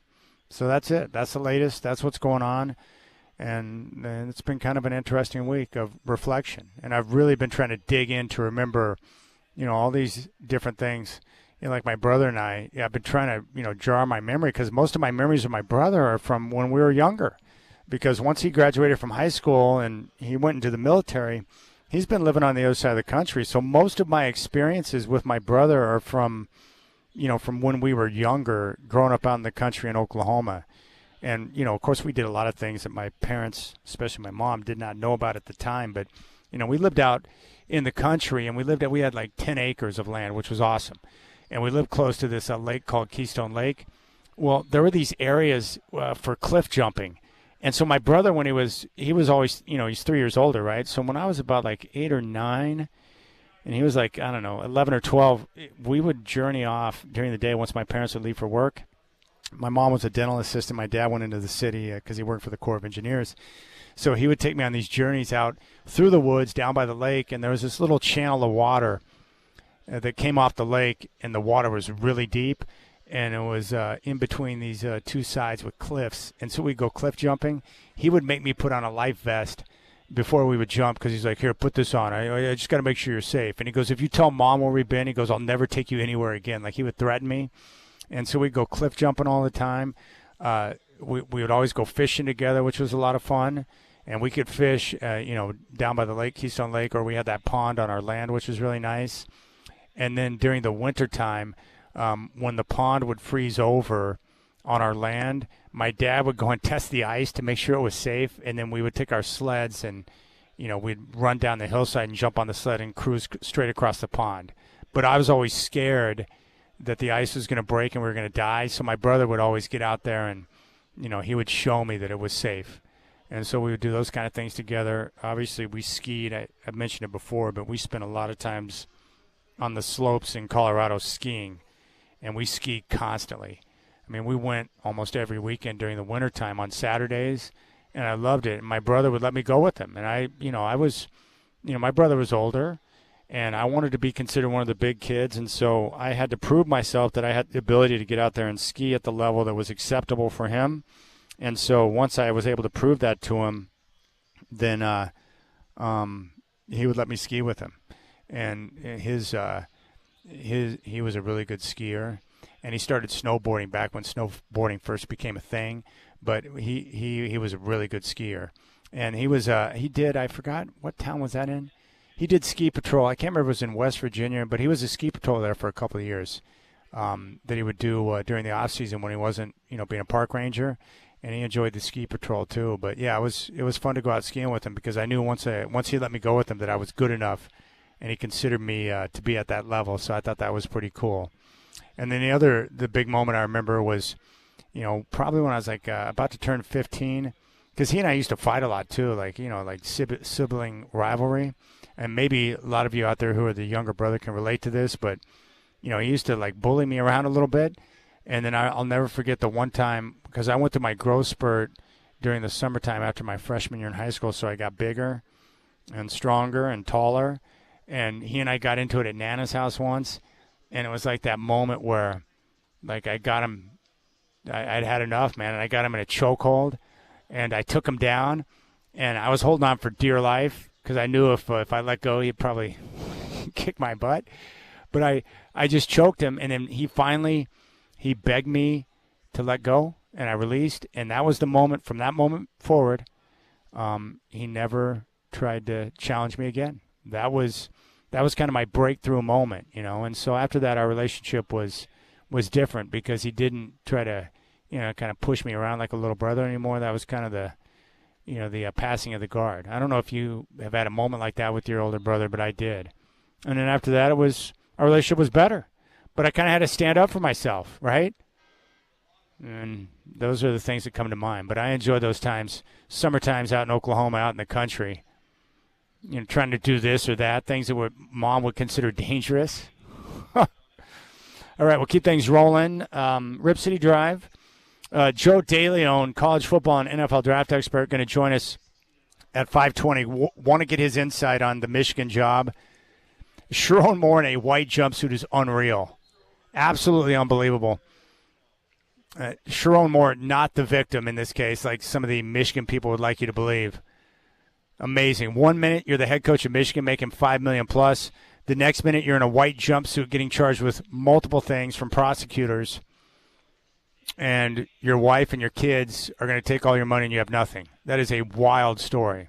All right, 503-248-0620. You can hit me up on the Rip City Radio text line at 88528. You got the Rip City Drive on your home of the Blazers, Rip City Radio 620.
Boy, how about Todd Bowles, head coach of the Bucks, calmly dropping multiple F-bombs in that post-game press conference last night. I mean, that's not something you see very often because he was asked what the message is to the team after a loss like that. They were up by a score of 28-14 with 13 minutes to go in the game, and they promptly gave up 15 unanswered points and lose that game 29-28. And here's another question I have, too. What's up with these coaches who are going for two in some very bizarre spots? So you've got Raheem Morris. The Falcons are down by 14, right? So let's do the math here in football. They're down by 14. They get the ball back. They got plenty of time on the clock to try and battle. They go down and get a touchdown, and they're down 28-20, pending the extra point, but they elect to go for two. Why wouldn't you just kick the extra point so you're down by 7 in that spot instead of going for the 2-point conversion? Because what happened is after they scored the touchdown, failed on the 2-point conversion, they're down by 8. They get the interception on Baker Mayfield, and then they drive back down, score another touchdown, and instead of having a chance to tie the game, they're down by 2 and have to go for another 2-point conversion to tie because they missed the first one. I don't understand the math. I think some of these coaches, when it comes to the analytics, here's what I think the majority of coaches in the NFL, when it comes to analytics, when they say they have an analytics department, what they mean is I just go with my gut and I just shoot from the hip in whatever situation I'm in because that's what it feels like. Because I do not understand we're down by 8, so let's not kick the extra point. Let's go for the 2-point conversion. There's still plenty of time on the clock, you moron. I don't understand the thinking there. But anywho, the Falcons get the touchdown. They miss the 2-point conversion. They're down by 2. They hold the Bucks on a critical third down. They get the ball back. And the most amazing part in that final drive, they faced a 3rd down and 28 after a sack and a holding penalty. They picked up about 14 yards on 3rd down and then got the first down on 4th and 14 and got down into field goal range and kicked the game winner. And the Tampa Bay Buccaneers, who were once in firm control of the division, are now staring at a serious problem. Now, the advantage for them, of their games remaining, 2 of them are against Carolina. So those 2 games with Tampa and Carolina are going to be freaking awesome because it's going to determine the winner of the division and who makes the postseason. But the Buccaneers have certainly fallen after a strong start to the season. And Baker Mayfield, who was once in the MVP conversation, is now completely out of it. And I feel for Baker because their team has been decimated by injuries. But the biggest problem I have with the Buccaneers is that their head coach is a defensive guy. And for a long time, Todd Bowles is considered like one of the best defensive coordinators in the game and a guy that knows how to call a defense. And yet his defense is in total shambles right now. Kirk Cousins threw for nearly 400 yards last night in his defense. It's like, come on, coach. Hey, coach, what's wrong with your D? So the defense doesn't look good, and Baker Mayfield, as good as he's been at times this year, he missed a couple of throws there in that game last night, especially the one on 3rd down where he was behind the receiver, and had he put it on the money, it would have been a first down. They win the game. So, Baker Mayfield is one of those guys where, even though he's good at running around and showing toughness, his strength is his ability to deliver the football on time and with accuracy, but he was not accurate enough last night. And the problem is with, their offense right now, a lot of pressure on Baker and that group to produce points because if they don't, their defense is not going to be able to get stops. But you watch between now and the end of the year. Pay attention to those games like we had last night with Atlanta, who had nothing to play for because they were eliminated from postseason contention the week before. Teams who are out of it postseason-wise, taking on teams who have everything to play for. And you're going to be surprised at how many of those teams that have nothing to play for cover and win games down the stretch. It's mind-blowing. Atlanta had nothing to play for last night, and yet they're the ones who scored 15 unanswered to get the win last night on the road by a single point and drive a stake into the heart of the Tampa Bay Buccaneers. But I had never heard Todd Bowles drop multiple F-bombs, and he did it with such a calm demeanor, too. It was very creepy. And I would play it, but it's too risque to play. I couldn't believe it. I was like, is he saying F? Did he just say the F word like multiple times there? And it's always weird when someone just calmly tells you to bleep off. Or someone's like, hey, you got It was really funny because he did it with the same monotone. Well, these guys, I told him you got to do your effing job. And if it doesn't effing hurt, that's a problem. It's just weird to someone commonly say that. And the funny thing is about fans, like when our coach isn't yelling and showing a lot of emotion and frustration after a losing streak, we get mad at them. But if they yell too much and get crazy too much, we get mad at them because we think they're unstable. Like Alabama fans going from Nick Saban to Kalen DeBoer, they get mad at Kalen DeBoer because they don't think he cares. And really, you just got to realize it's a difference in personality, right? Some guys are yellers and screamers, some guys aren't. Some guys are going to drop F-bombs and some guys won't. Everyone responds differently to those type of situations, but the Todd Bowles thing was bizarre last night. But the Tampa Bay Buccaneers, that was a devastating loss.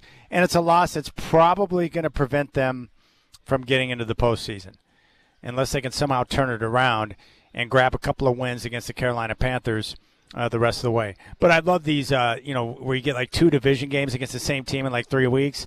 We got that same situation with the Panthers and Bucks coming up. And then we got the same situation with the Bears and Packers. We had that great game last weekend. Bears are going to host the Browns this weekend. Packers are in Denver to take on the Broncos. And the following week, those 2 teams meet up again. And I like that because when teams face each other in such a short period of time, where you get like 2 games in 3 weeks, the bitterness is there. Division rivals, the bitterness. I don't like your face, and I want to kick your ass. I love that type of pettiness that creeps into the game, especially when you have teams who are playing for everything. Bears look like they're going to be a playoff team. Packers look like a Super Bowl contender. And then you got the Panthers, who have really impressed this year. They've got a good coach. I like their offensive game plan. They've been running the football pretty well. And then Tampa Bay, who has just gone sideways. A lot of troubling losses. They've dropped the game at home to the Saints. So they came off that troubling win against the Cardinals, where they squeaked by. And then they get beat at home by the Saints, and then they come back and caught this game up on a Thursday night to the Falcons, who had nothing to play for. That's not a good sign. All right, 503-248-0620. Joe DeLeon, college football and NFL draft expert, going to join us at 5:20. We'll get his take on the Michigan situation and who they might look for. Who might make sense for them to go after? And Sharon Moore is in a jumpsuit, a white jumpsuit, that is. Hit with multiple charges. That is a bizarre story. All right, I'm live here at Spirit Mountain Casino. Michael Shacker is with me. I appreciate your time. The Rip City Drive in your home of the Blazers, Rip City Radio 620.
All right, 5 o'clock, Chad here. We'll be joined by college football and NFL expert Joe DeLeon talking about the Michigan job in about 20 minutes. Former Michigan coach Sharon Moore arraigned today. Prosecutors charged Moore with felony third-degree home invasion and 2 misdemeanors, stalking in a domestic relationship and breaking and entering. Kyle Whittingham is going to step down as the head coach at Utah after the bowl season, ending his 21-year run. Join me at Spirit Mountain Casino for the college football playoff coming up on the 20th. A week from tomorrow, I'll be live from noon to 3. I'll have some giveaways. There's going to be drink specials. Spirit Mountain Casino is your place to bet on college sports. Oregon will host James Madison at Autzen, and they're favored by 21.5. Army and Navy tomorrow on CBS. Midshipmen favored by 7. Trailblazers back home after last night's loss in New Orleans. They'll host the Warriors Sunday. Tip-off at 6. Game day with Chris Burkhardt at 4. And your home of the Blazers, Rip City Radio 620.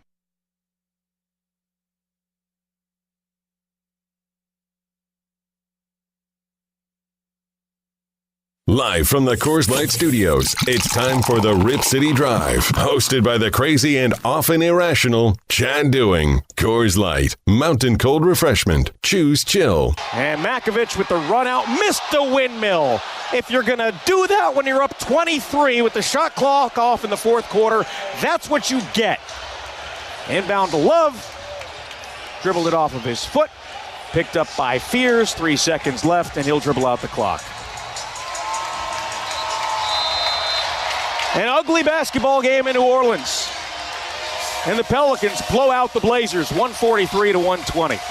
Strap in. The Rip City Drive with Chad Dewing starts now. All right, side note, Molly McGrath is spectacular. You can reach out to me on the Rip City Radio text line at 88528. You can call the program at 503-248-0620. I'm still blown away at the images of Sharon Moore in a white jumpsuit being arraigned today with multiple charges. That's not a good day. Felony third-degree home invasion and 2 misdemeanors, stalking in a domestic relationship and breaking and entering. Nice work, Coach. Kyle Whittingham, the super stud, going to shut it down at the end of the year. 21 seasons at Utah. Guy's awesome.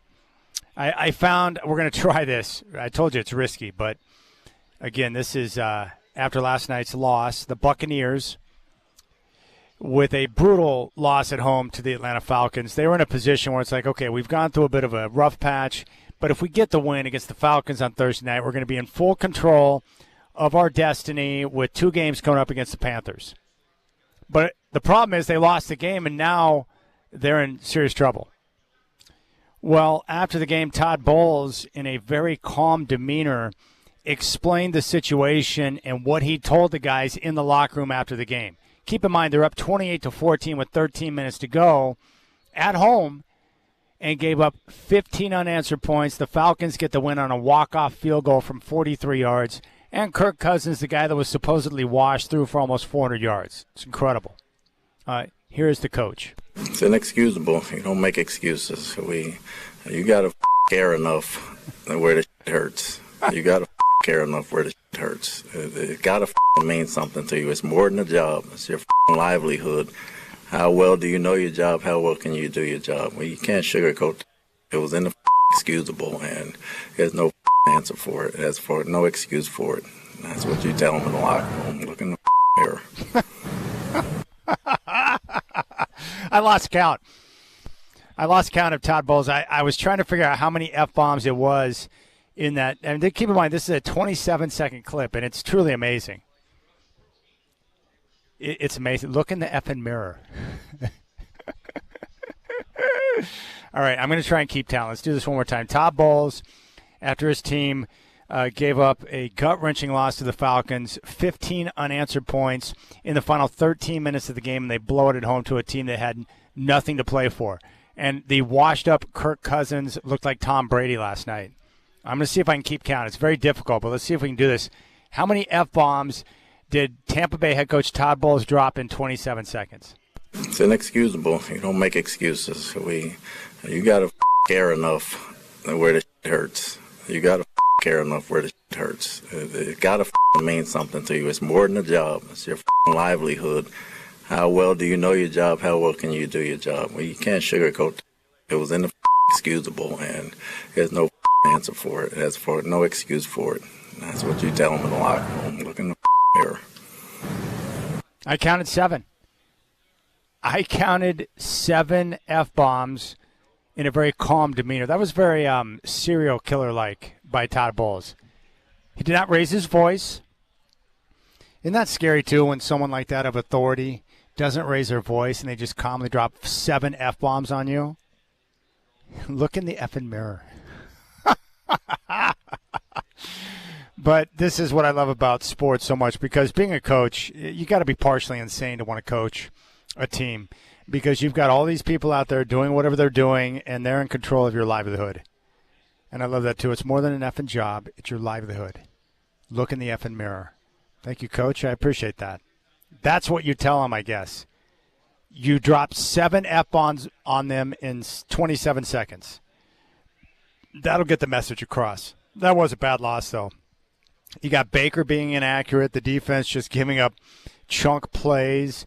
I mean, Kirk Cousins had a player wide open on the sideline, Stills, and he dropped the pass, or he would have over 400 yards passing.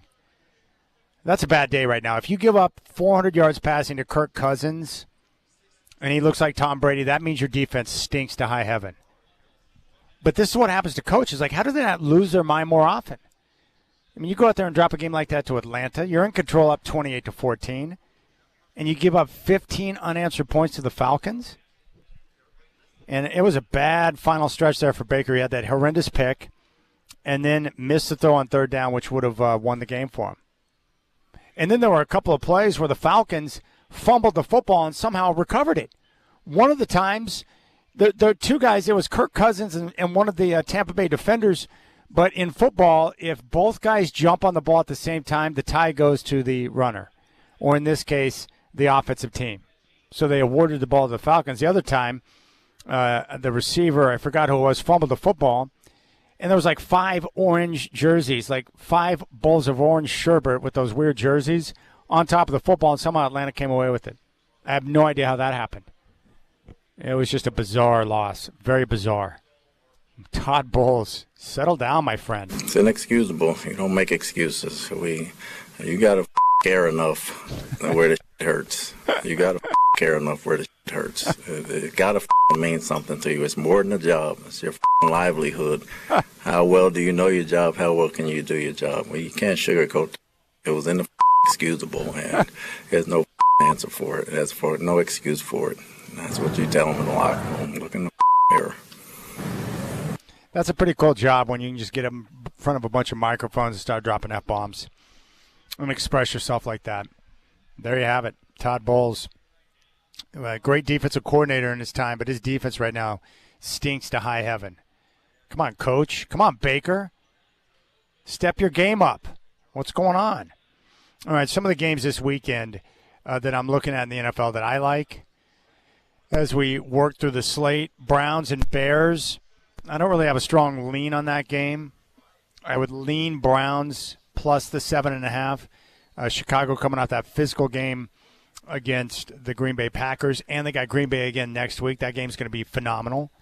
10 o'clock on CBS, Ravens in Cincinnati to take on the Bengals, and somehow the Bengals are getting 2.5 points at home. I like the Bengals in that game. Joe Burrow's been terrific since he made his return. I think the Chargers are too beat up right now. I like the Chiefs minus 5.5 at home against the Chargers. A little bit dicey on that one, but Justin Herbert's not 100%, and their offensive line continues to be in tatters. I have no idea how Justin Herbert survived the game on Monday night, if I'm being honest. Sometimes I wonder, like, are they trying to get him killed? What in the world's going on out there? Bills and Patriots. I do not know. I lean Buffalo because I think Josh Allen's going to find a way, but I'm not 100% confident in that one. I have no take on the Commanders and Giants. Horrendous football game. Raiders and Eagles. No feel for that one. I just know the Raiders are a bad, bad football team at 2-11. Like, really bad. And the Eagles have been struggling as well, trying to get themselves back on track after a strong start, sitting at 8-5, still in control of the NFC East, but their margin for error is getting less with each loss. Jets at the Jags. I mean, I would lean the Jets. I never feel comfortable laying 13.5, but I think Jacksonville right now is starting to play their best football at the right time of the year. I like the way Jacksonville is playing. Love that win last week over Indianapolis. Trevor Lawrence is making plays. They can run the football, and their defense is really starting to make plays. Love their defensive front. Cardinals at the Texans. Horrendous football game. I expect low scoring. I think it'll be a low-scoring game. The Texans' defense, the best I have seen in the NFL this year. Good enough to carry a team to a Super Bowl. That's how good their defense is, and they're one of those teams that's absolutely on fire right now with 5 straight wins. Packers at the Broncos. I like Green Bay minus the 2.5. I expect Green Bay to get the win, unfortunately, and it pains me to say that. But the Broncos is a public dog. I just think the Packers are a little bit better. Defenses are even, but I think the quarterback play in Jordan Love will be the difference in this one. Lions at the Rams. I like LA minus the 6. Panthers at the Saints. Love the Saints plus the 2.5 here. And remember what Justin told us, not one single bet has been placed on the Saints, and yet they've kept the line the entire week at 2.5. Titans at the 49ers. Horrendous football game. 49ers at 9-4, about to be 10-4. I love the Seahawks big over the Colts. I'm excited to see what Phillip Rivers can do on the field after 5 years off at his age, but someone better say a prayer for him.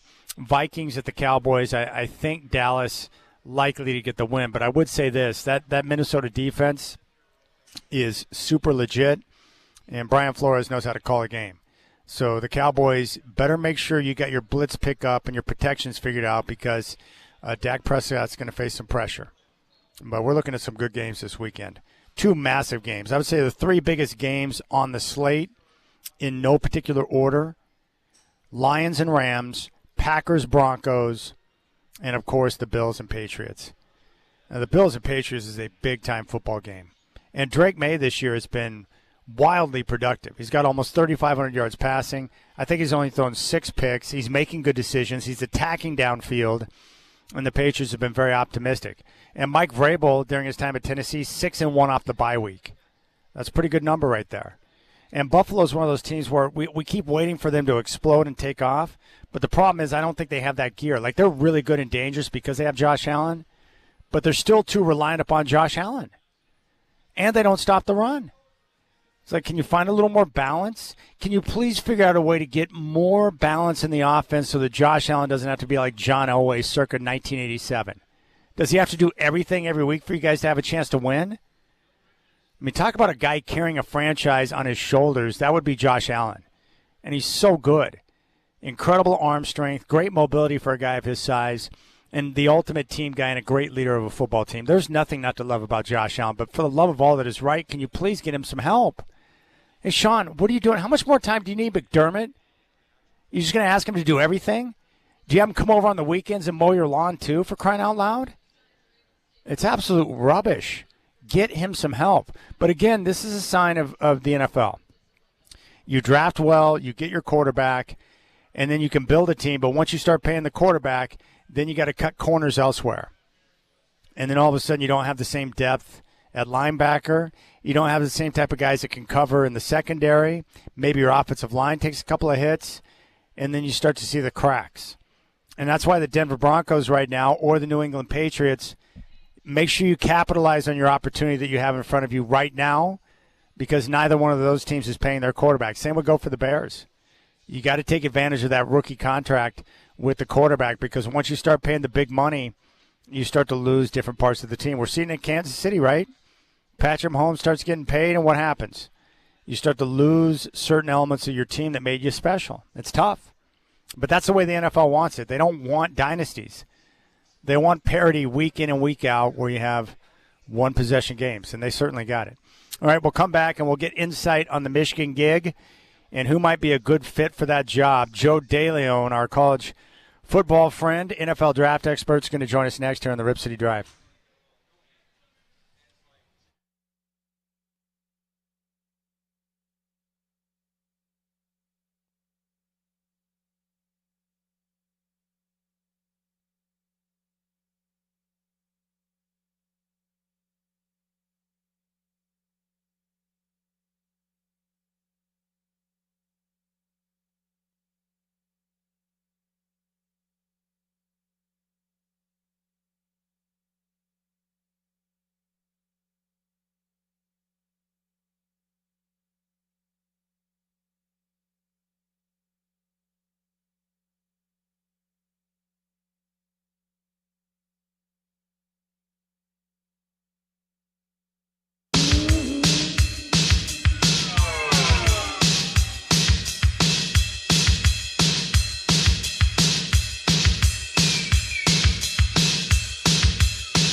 All right, Rip City Drive with Chad Doing, and very happy to welcome in NFL draft and college football expert Joe DeLeon, who's back on the show. And a wild story out of Michigan where Sharon Moore, their head coach, has been fired for an inappropriate relationship. And now the Wolverines, at the worst possible time, are looking for a coach. And Joe, I appreciate your time and for coming on the show to talk about this story. Where does Michigan go from here in a very bad spot where most of the big-time coaches who were looking for work have already taken their jobs? What's your read on this situation that's wild out of Ann Arbor?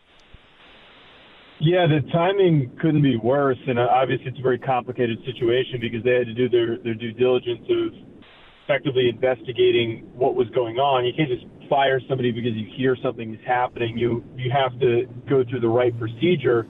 So right now, not only are most of the big names off the market because this was one of the biggest carousels that we've ever seen with gigantic brands opening up, not only has that occurred, but a lot of big names that were in the mix and could have been in the mix for this job, maybe would have even considered this job more than LSU or Florida or Auburn or whatever it was that would reach out to, or Penn State.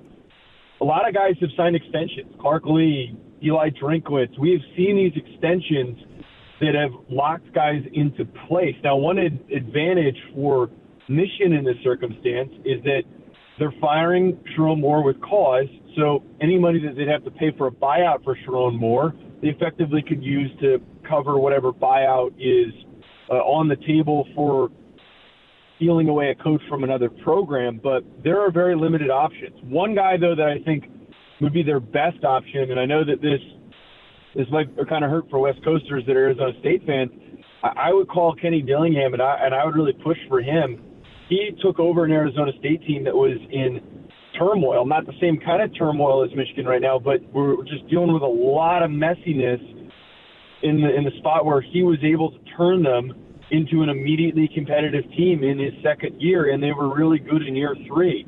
I don't know if you could pull him away from the school that he graduated from and that he absolutely loves, but that would be the first person I call and I aggressively go after. You know, Michigan, they consider themselves at the level of Ohio State. I don't know if that's true or not, but if Michigan's job had come open when all the other big names did, LSU, Florida, and the rest, is Michigan the best job available based on the support and the finances they had to work with that program? I think that in a vacuum, it would not have been better than LSU, but it would have been better than the Florida job. And I think it would have been better than all the other jobs, especially the Penn State job. I think that they would have been able to fill it quite quickly. I don't know if they would have been able to go and grab Lane Kiffin, because I just don't know if Lane Kiffin really fits in the Midwest. I think that he fit a lot better going down to LSU. But I think that because of everything that's going on right now and the past cheating scandal and then now this big distraction with Sharon Moore, I don't know if some agents and some coaches don't look at this and think, like, man, do I really want to step into, one, the pressure, but two, all the weird headlines that aren't even related to me that are going to come up during my first season on the job. But I do think that it would be considered to be one of the top available openings, especially considering the fact that if you look at how quickly, or more recently rather, that they won a national championship. It is a brand that recruits itself. It's got very similar lure for a job like the LSU job, where you're from the Midwest, you're from a region that there's a lot of good recruits, and you're from like the general states around Michigan, you're going to want to consider playing for the University of Michigan. They are a premier brand in the sport and should be able to carry some weight if they do reach out to some coaches that some people thought were untouchable. What do you think should be their best approach in dealing with quarterback Bryce Underwood, who, according to reports, has taken his connection with Michigan off of his social media, one of the better young quarterbacks in the game? Yeah, I really think that they need to make a hire quickly. I think that the best way to handle keeping him to stay and to be a part of this Michigan program, you got to hire a coach, and you can't allow for there to be enough time for him and as well as other team members to sit and think and talk and be like, man, is this really what's best for me, sticking and staying here with everything that's going on? Do we even trust that we'll be competitive next year? Do I want to waste another year of time rebuilding things once again. I think that Underwood, that you have to be very quick about this, and I know this sounds ridiculous because this isn't the NFL. I would almost, if you're coming down to a couple options, I would ask Bryce Underwood who he likes. I would see if he has an opinion, make it feel like he's a part of the process, because he really could be special for the future of Michigan. And if he has a really elite finish to his career, like many people project that he could, that is momentum that carries Michigan towards becoming a consistent national title contender once again. Bryce Underwood is so important for your future, and I think that he needs to be considered with the utmost importance for evaluating this process, because if you lose him, it could really, really derail all the progress that you've had over the past few years. Well, Joe, you bring up a good point about Kenny Dillingham. You and I are both a big fan of him. He's at his alma mater in ASU. He has done a tremendous job over the last couple of years. But, maybe that is the right approach to take, because the problem with Dillingham and what he's facing, like a lot of these coaches who aren't in the SEC or the Big Ten, is that he's always going to be up against it year to year with each cycle because of the lack of resources, right? So he's always going to be fighting for money. Maybe a school like Michigan would be appealing because he would have better financial resources to continue to build his roster year to year, right? I think that is going to be one of the biggest swaying points if you're Michigan and you do go after him. I think Kenny Dillingham's a tremendous coach. I think that Arizona State can be a really good job in the Big 12, but as we kind of see, it is one of those spots where it's easy to pull guys away in the transfer portal. Sam Levitt had been rumored to enter the portal. When the portal does open, we'll see if that does come to fruition.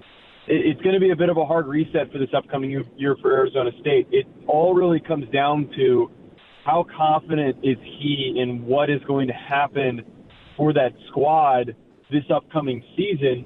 Because if he thinks that it's going to be another step backward after this past year was a little bit of a step backward when they had a lack of availability for its two biggest stars in Jordan Tyson and Sam Levitt, is it really worth him investing more time in that and things slowly going downhill to a point where he wouldn't be considered for a big job like this? I look at somebody like Fran Brown being a really, really good example of a coach who he just was being talked about as one of these big up-and-comers at Syracuse, and there was all this proof that he could end up getting a big job, and he could have been even in the mix for this Michigan job. But because things went really downhill and his team got picked apart in the portal, and he couldn't have a good backup quarterback option as soon as Steve Angeli went down, he's starting from scratch once again. So if you really have high aspirations, it depends on what his priorities are. If his priorities are, hey, I want to represent my city, I want to represent my home area, I want to represent my school, and I want to turn them into a consistent competitor. Or if his goal is, hey, I want to win a national championship, you go to Michigan. You can always come back to Arizona State. I would think that they would welcome him in open arms with the fact that he has built them up into something better than when he started. All right, Joe DeLeon, who is a college football and NFL draft expert, good friend of the show. Hey, Joe, I know you got a busy day ahead of you. Thank you so much for your insight on Michigan, and we'll talk soon. Of course. Thanks for having me. Always appreciate the opportunity to talk to Joe DeLeon. Well, I do not want Kenny Dillingham leaving Arizona State, so I did not like that. But, the thing is, when you have a coach that's getting the job done and is, winning games and building a program, they're going to get phone calls.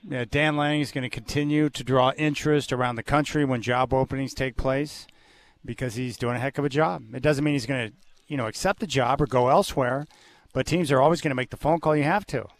And Kenny Dillingham's the same way. He's done such a great job at Arizona State, building that program, his alma mater, activating the Valley, which he's done. Every game this year for the Sun Devils was sold out. That is an impressive feat in just his third year of work. That's pretty darn good. So Kenny Dillingham's doing great work. Now, how long will he stay at Arizona State? I don't know. Is he going to have a 21-year run like Kyle Whittingham? Probably not. But, the same thing with Dan Lanning. He's done a great job at Oregon. Just look at the style of player that he's got on that team now. I'm impressed. I was thinking about the Ducks. I love the way that team is constructed and put together. And if you look at these other teams in the playoff, like at some point, you're just going to have to be able to really sack up and win games at the line of scrimmage if you're going to win a championship. And Oregon's in a position to do that now. So this week is going to be sweet because on Friday we have 3 games scheduled. We've got the Myrtle Beach Bowl, Kennesaw State and Western Michigan. And then at 11:30 on ESPN, you've got the Gasparilla Bowl, Memphis and NC State. And at 5 o'clock on ABC and ESPN, you've got a first-round playoff game with Alabama at Oklahoma. I wish I could be there for that game. So a rematch of a game we saw a couple of weeks ago. The Sooners went into Tuscaloosa and got the win. And right now, Bama's a 1-point favorite on the road against the Sooners. Now, the Sooners' defense might be the best in the country. Like, they can shut you down. They can get pressure on the quarterback. They don't allow big running lanes. Like, their defense is top-notch. The problem is their offense, ever since John Mateer returned from injury, they've been garbage. Unreliable. Can't run the ball, haven't been able to throw the football. It's been a very unimpressive unit, but the defense is top-notch. So that's more than likely going to be a physical struggle, a low-scoring football game. I think the total is only at 40.5. And then on Saturday, after the Bama-Oklahoma game, we get Miami and Texas A&M. That's going to be a 9 o'clock kick on ABC and ESPN. A&M favored by 3.5. It'll be there at College Station. And then at 12:30, Tulane is at Ole Miss. Ole Miss is a 17.5-point favorite. Trinidad Chambliss this year, 3,000 yards passing, 18 touchdowns, and 3 picks. I love Chambliss, and I love their running back Lacey, who's got nearly 1,300 yards and 20 touchdowns. He's been great. And then at 4:30, James Madison and Oregon. The Ducks right now at 21.5-point favorite. If the Ducks win in advance, they will meet Texas Tech. And what a game that's going to be. But again, the teams that Oregon's going to face after James Madison, you're going to have to be able to win at the line of scrimmage. And the Ducks this year, the couple of things that just blew me away early in the season. One, a lot of new faces on the offensive line and 2 new tackles with Harkey and Worrell. But those guys gelled quickly, and we saw great production on the offensive line. I also like the fact that Ducks are a much better running team this year than they were last year. And then we saw in a couple of games where they had to really utilize that physicality. They did so at Penn State, winning the battle up front and winning a tough road game in overtime. And then the game against Iowa, where you're taking on the Hawkeyes, a team that likes to slow it down.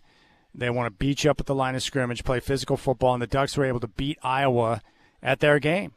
They ran the football. The weather wasn't great, so you couldn't drop back and just whip it around the yard. You had to run the football. You had to play good defense. The Ducks did that and got the win.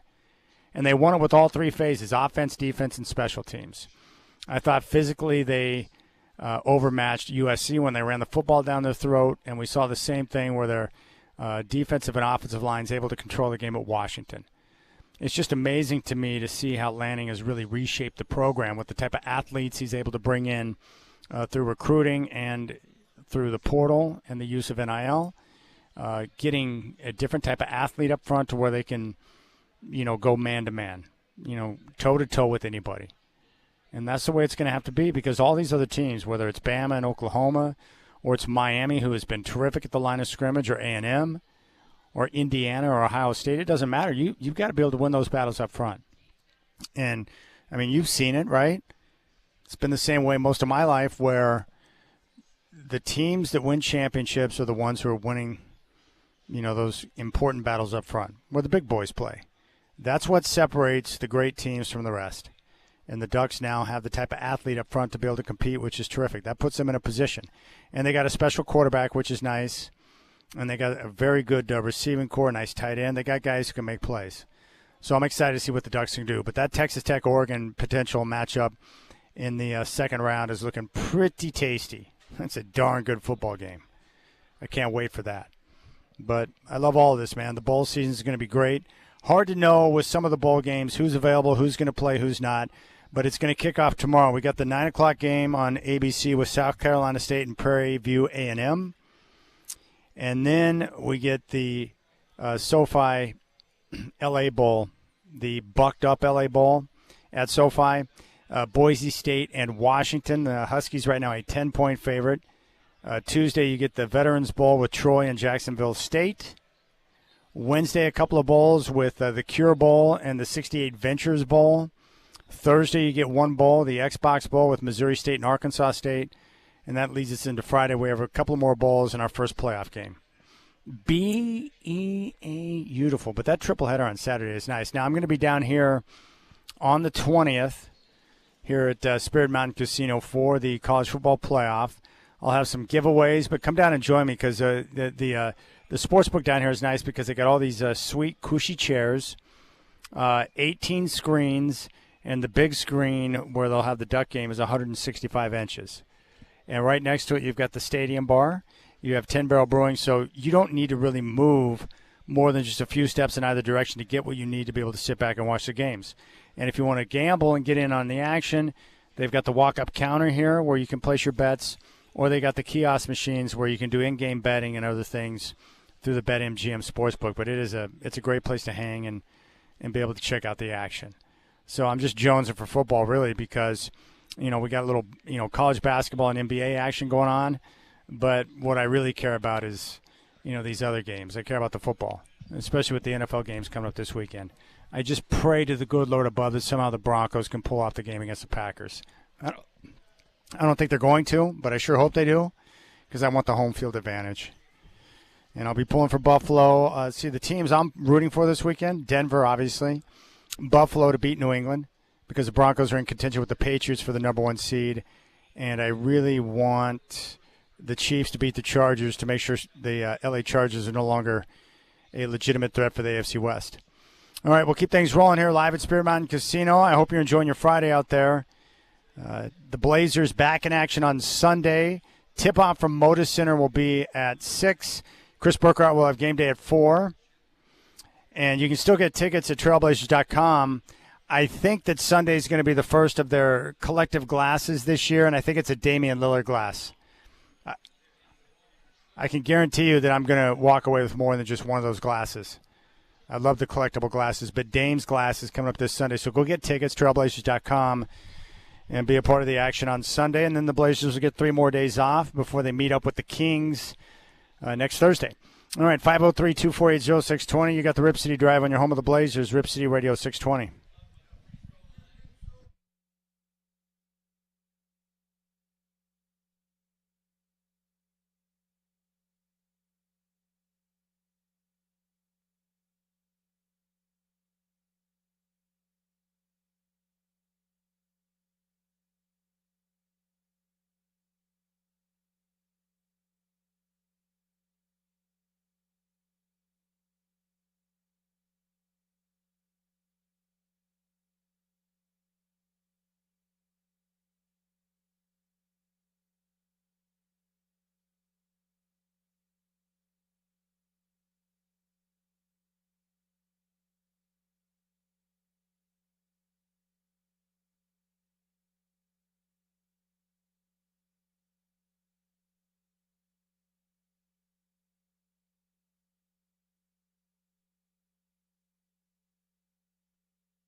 Man, I'm freezing my balls off right now. I'm sitting underneath this vent that for some reason is pushing out cold air, and so I'm starting to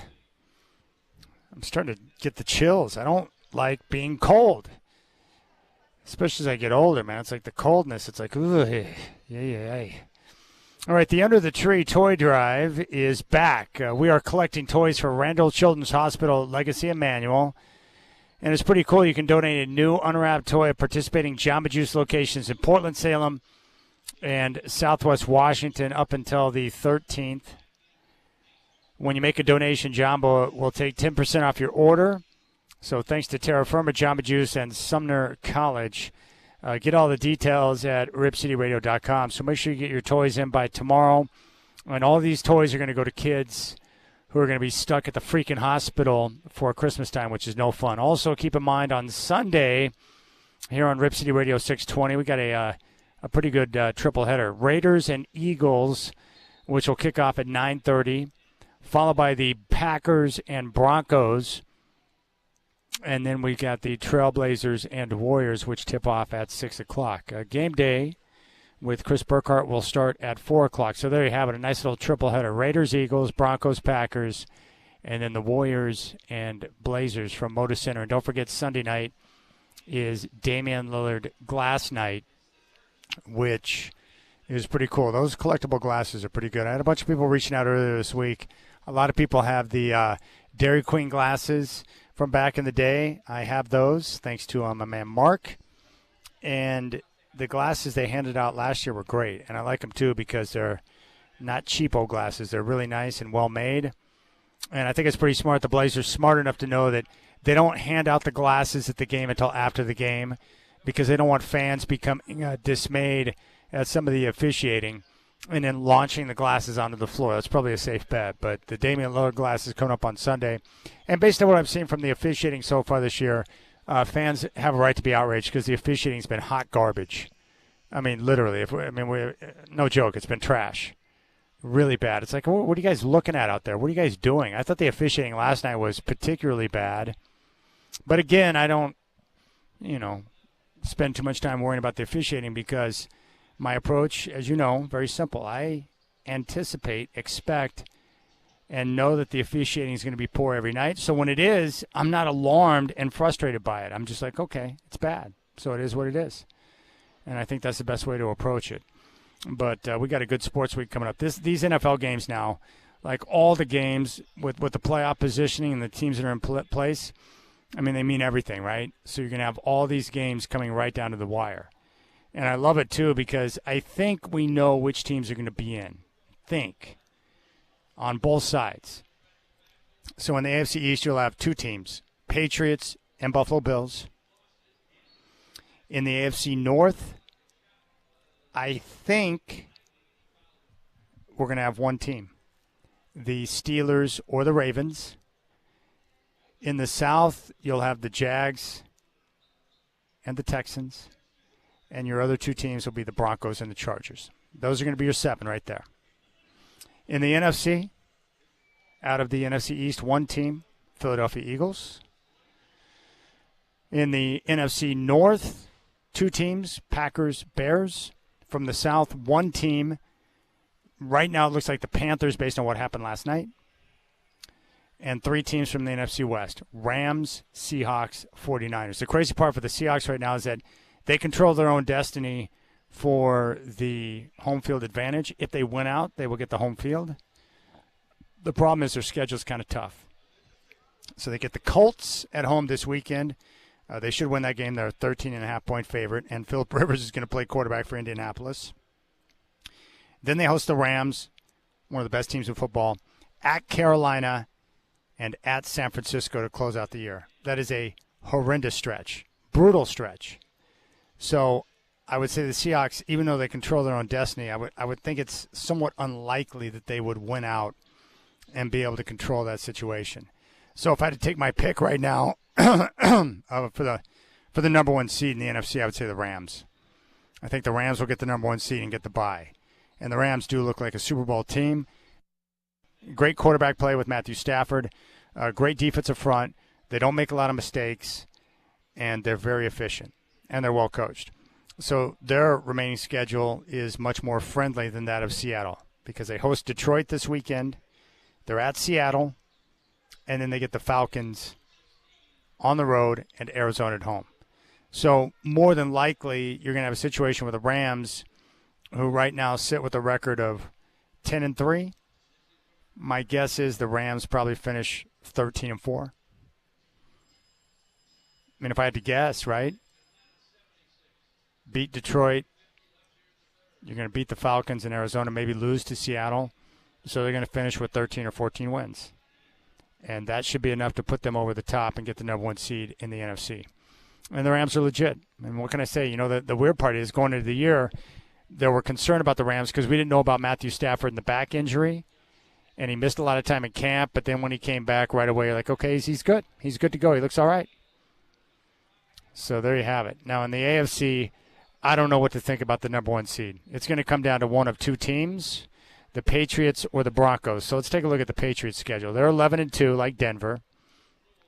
And their remaining schedule, the Bills, at the Ravens, at the Jets, and the Dolphins. So I would say they'll probably go 2-2 or 3-1. And if the Broncos finish with the same record as New England, I mean, are the Patriots going to lose to the Bills this weekend? I don't know. But let's just say 3-1.